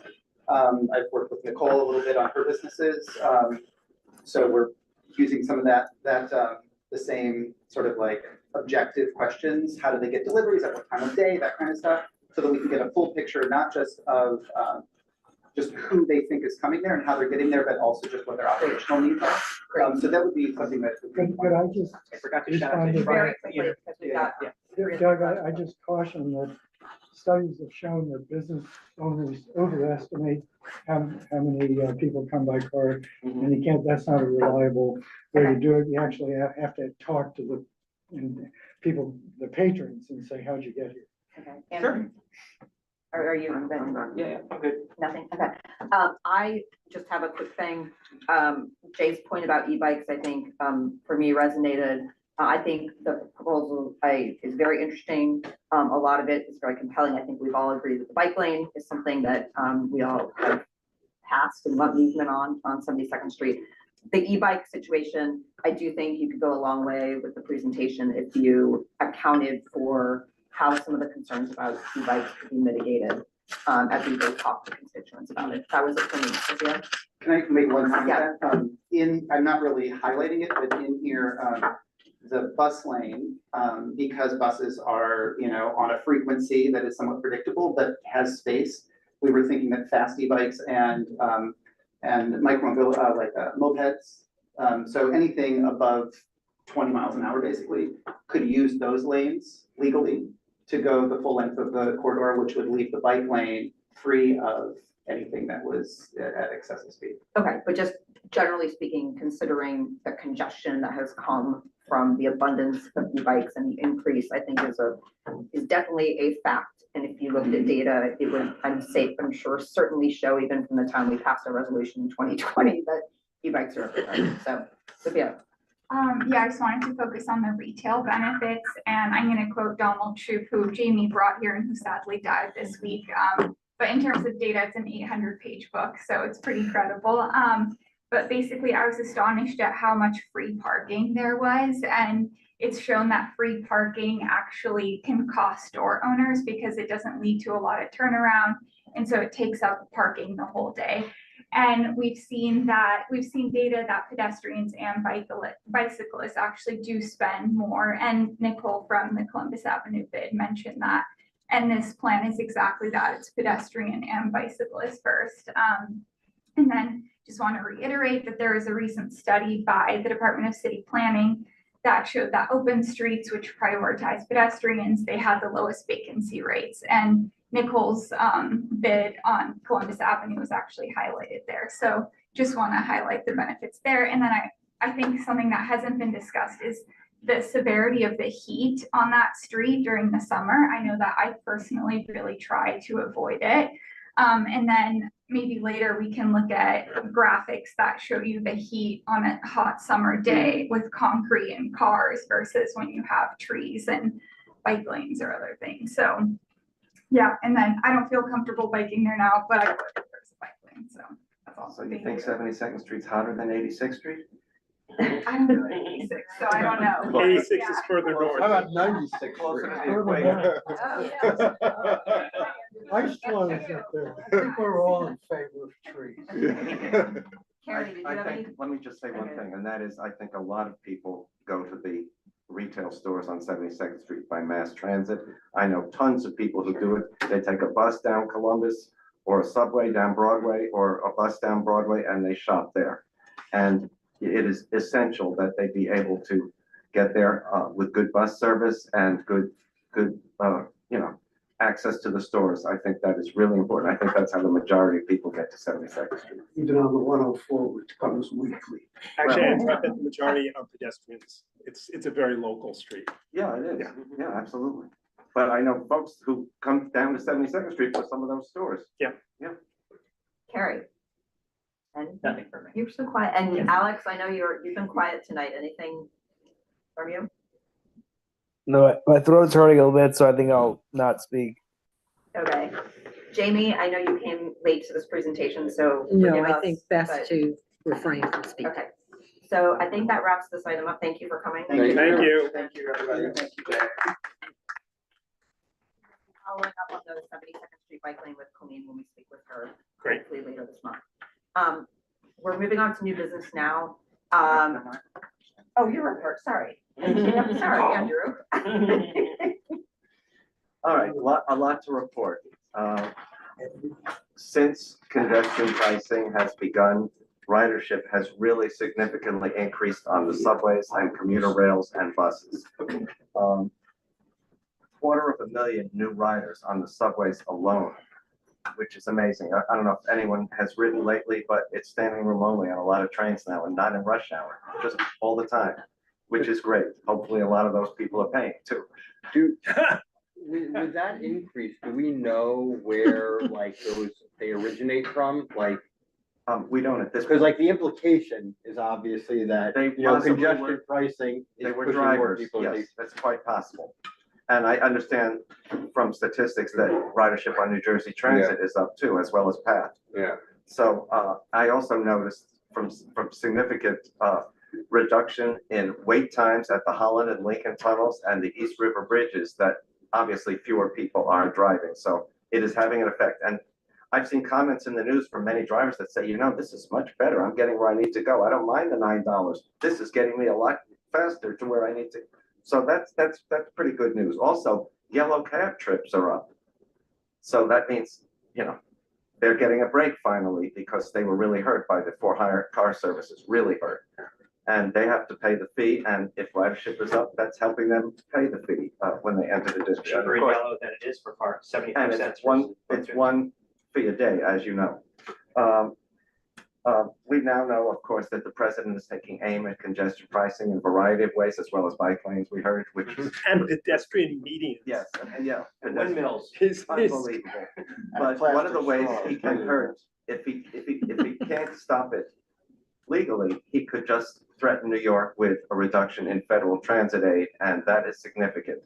I'm sure one of the things the governor is speaking to him about is if you're going to have to give the money that congestion pricing would have raised if you don't want to see congestion pricing, and I'm sure he's not in favor of that. And I'm sure there's a lot more to this story, but I don't even want to get into that area. It's so depressing.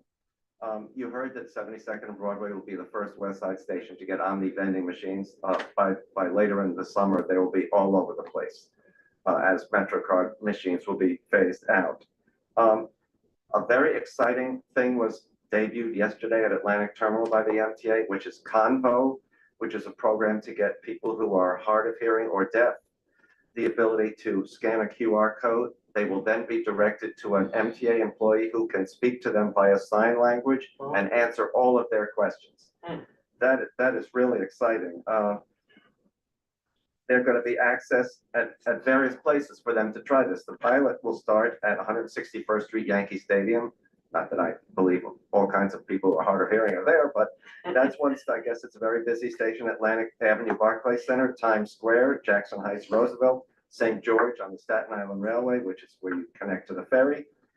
Atlantic Terminal on the Long Island Railroad, Babylon, Grand Central Madison, Jamaica and Penn Station, and Ronkonkoma. And then on Metro North at Grand Central, White Plains. And there'll be mobile sales buses and vans and at Stone Street. So you'll be able to find out about this program all over the place. We want to make it obviously as easy as possible for everybody to use the system. There are many infrastructure projects underway right now, and they're very important. You, of course, know that the A train is only going as far as Howard Beach. It is not going to the Rockaways. The South Channel Bridge needs rebuilding very badly. It opens whenever ships go through there, and it's really old, and it's stopping service, and it's stopping shipping from going through. So That has started to be rebuilt in the last week, so that's very exciting. The Hall interlocking, which is just east of Jamaica. If you've ridden the Long Island Railroad from somewhere on Long Island into Jamaica, you'll see how it creeps from the Parsons Archer area. You can see the subway entrance there all the way into Jamaica. They're working on that Hall interlocking, and that should be fixed within a couple of months, and trains will sail into Jamaica, which they haven't been doing since God knows when.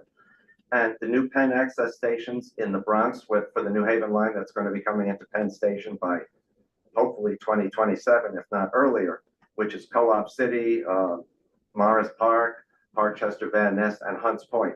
They are doing major work on all of those stations to build them. And they're going over some rivers too, and those bridges are in really rough shape. I don't know how Amtrak trains are getting over those. They're in such rough shape. They're working on those. So there's all kinds of work going on, and just stay tuned for more updates because there's always something to report. We don't know where the state is doing with the 25 to 29 capital program. You remember that was not approved, and the governor and the legislature are working on that to approve it. That will give hundreds of new accessible stations, major subway and commuter rail car purchases, but we now only have 156 out of 472 stations that are accessible.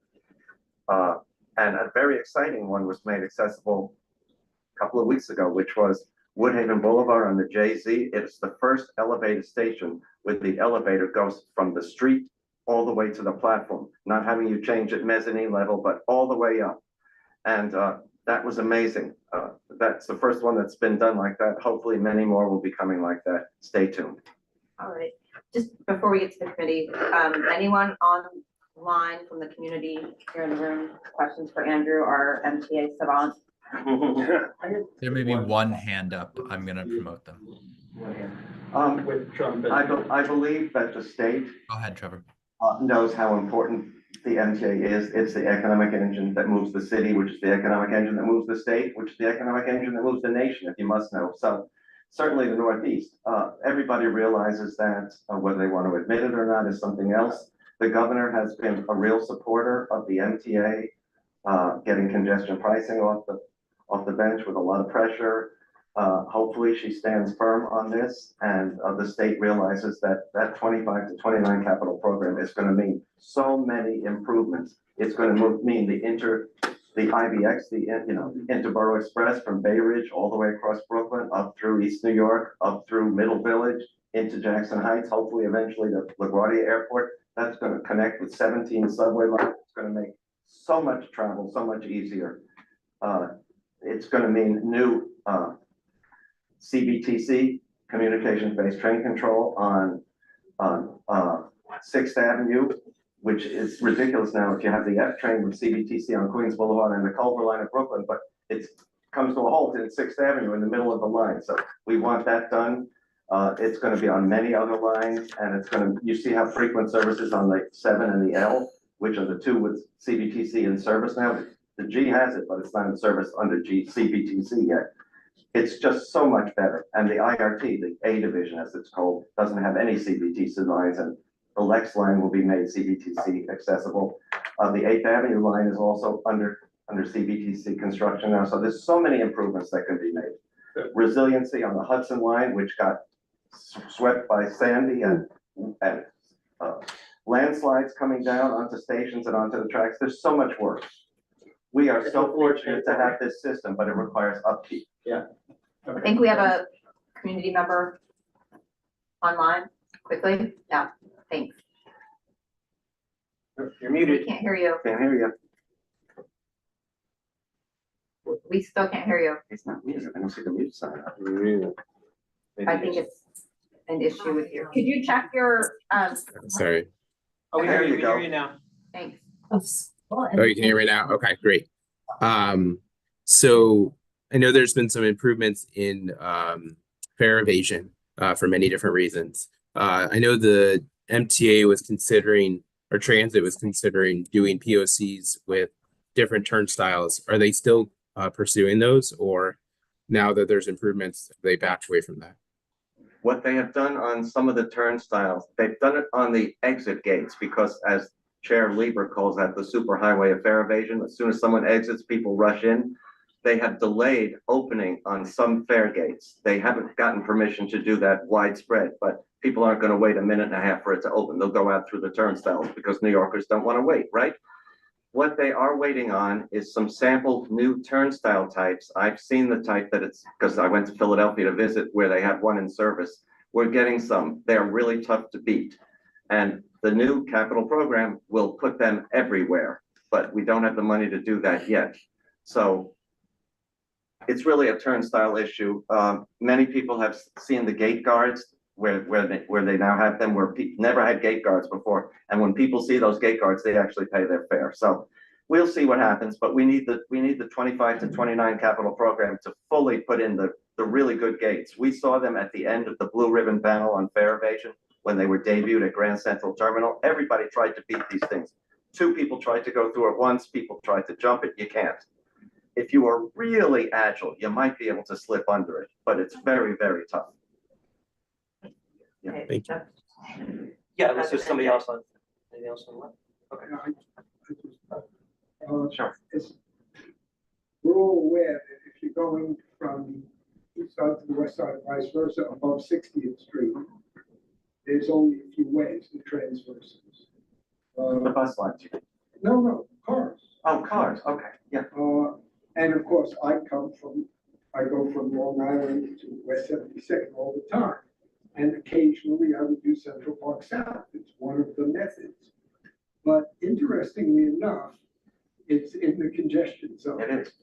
And I was just wondering if, since it's needed for people who are not going south, if there was any consideration to allowing cars to use Central Park South if they don't turn down, just as a way of getting from the east side, west side, or west side? No, I don't think there is. But if you want to get from Long Island to West 72nd Street without being given the congestion zone, down the Henry Hudson, or you can take the Queensboro Bridge, get out to 62nd Street. But that is and my point. The 66th Street transverse is now busy, very busy, and that's why I mentioned Central Park South. No, they're not considering that. If you don't turn below,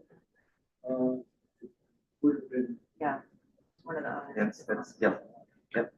Yeah, one is a simple quantitative question. Can you remind us about, pursuant to the lawsuit, how many accessible stations need to be built and by when? The settlement of the lawsuit determined that 95% of the 472 stations would be accessible by 2050. And they're building them at a faster rate than they had ever before. They're combining 3 at once, so they're saving money. The contractors like this, and they're doing the work fast. And when you do combine 3 into one, you're saving money and you're getting more work done. Great. And my follow-up is sort of dovetailing with the gentleman said about fare evasion. You mentioned about the subways.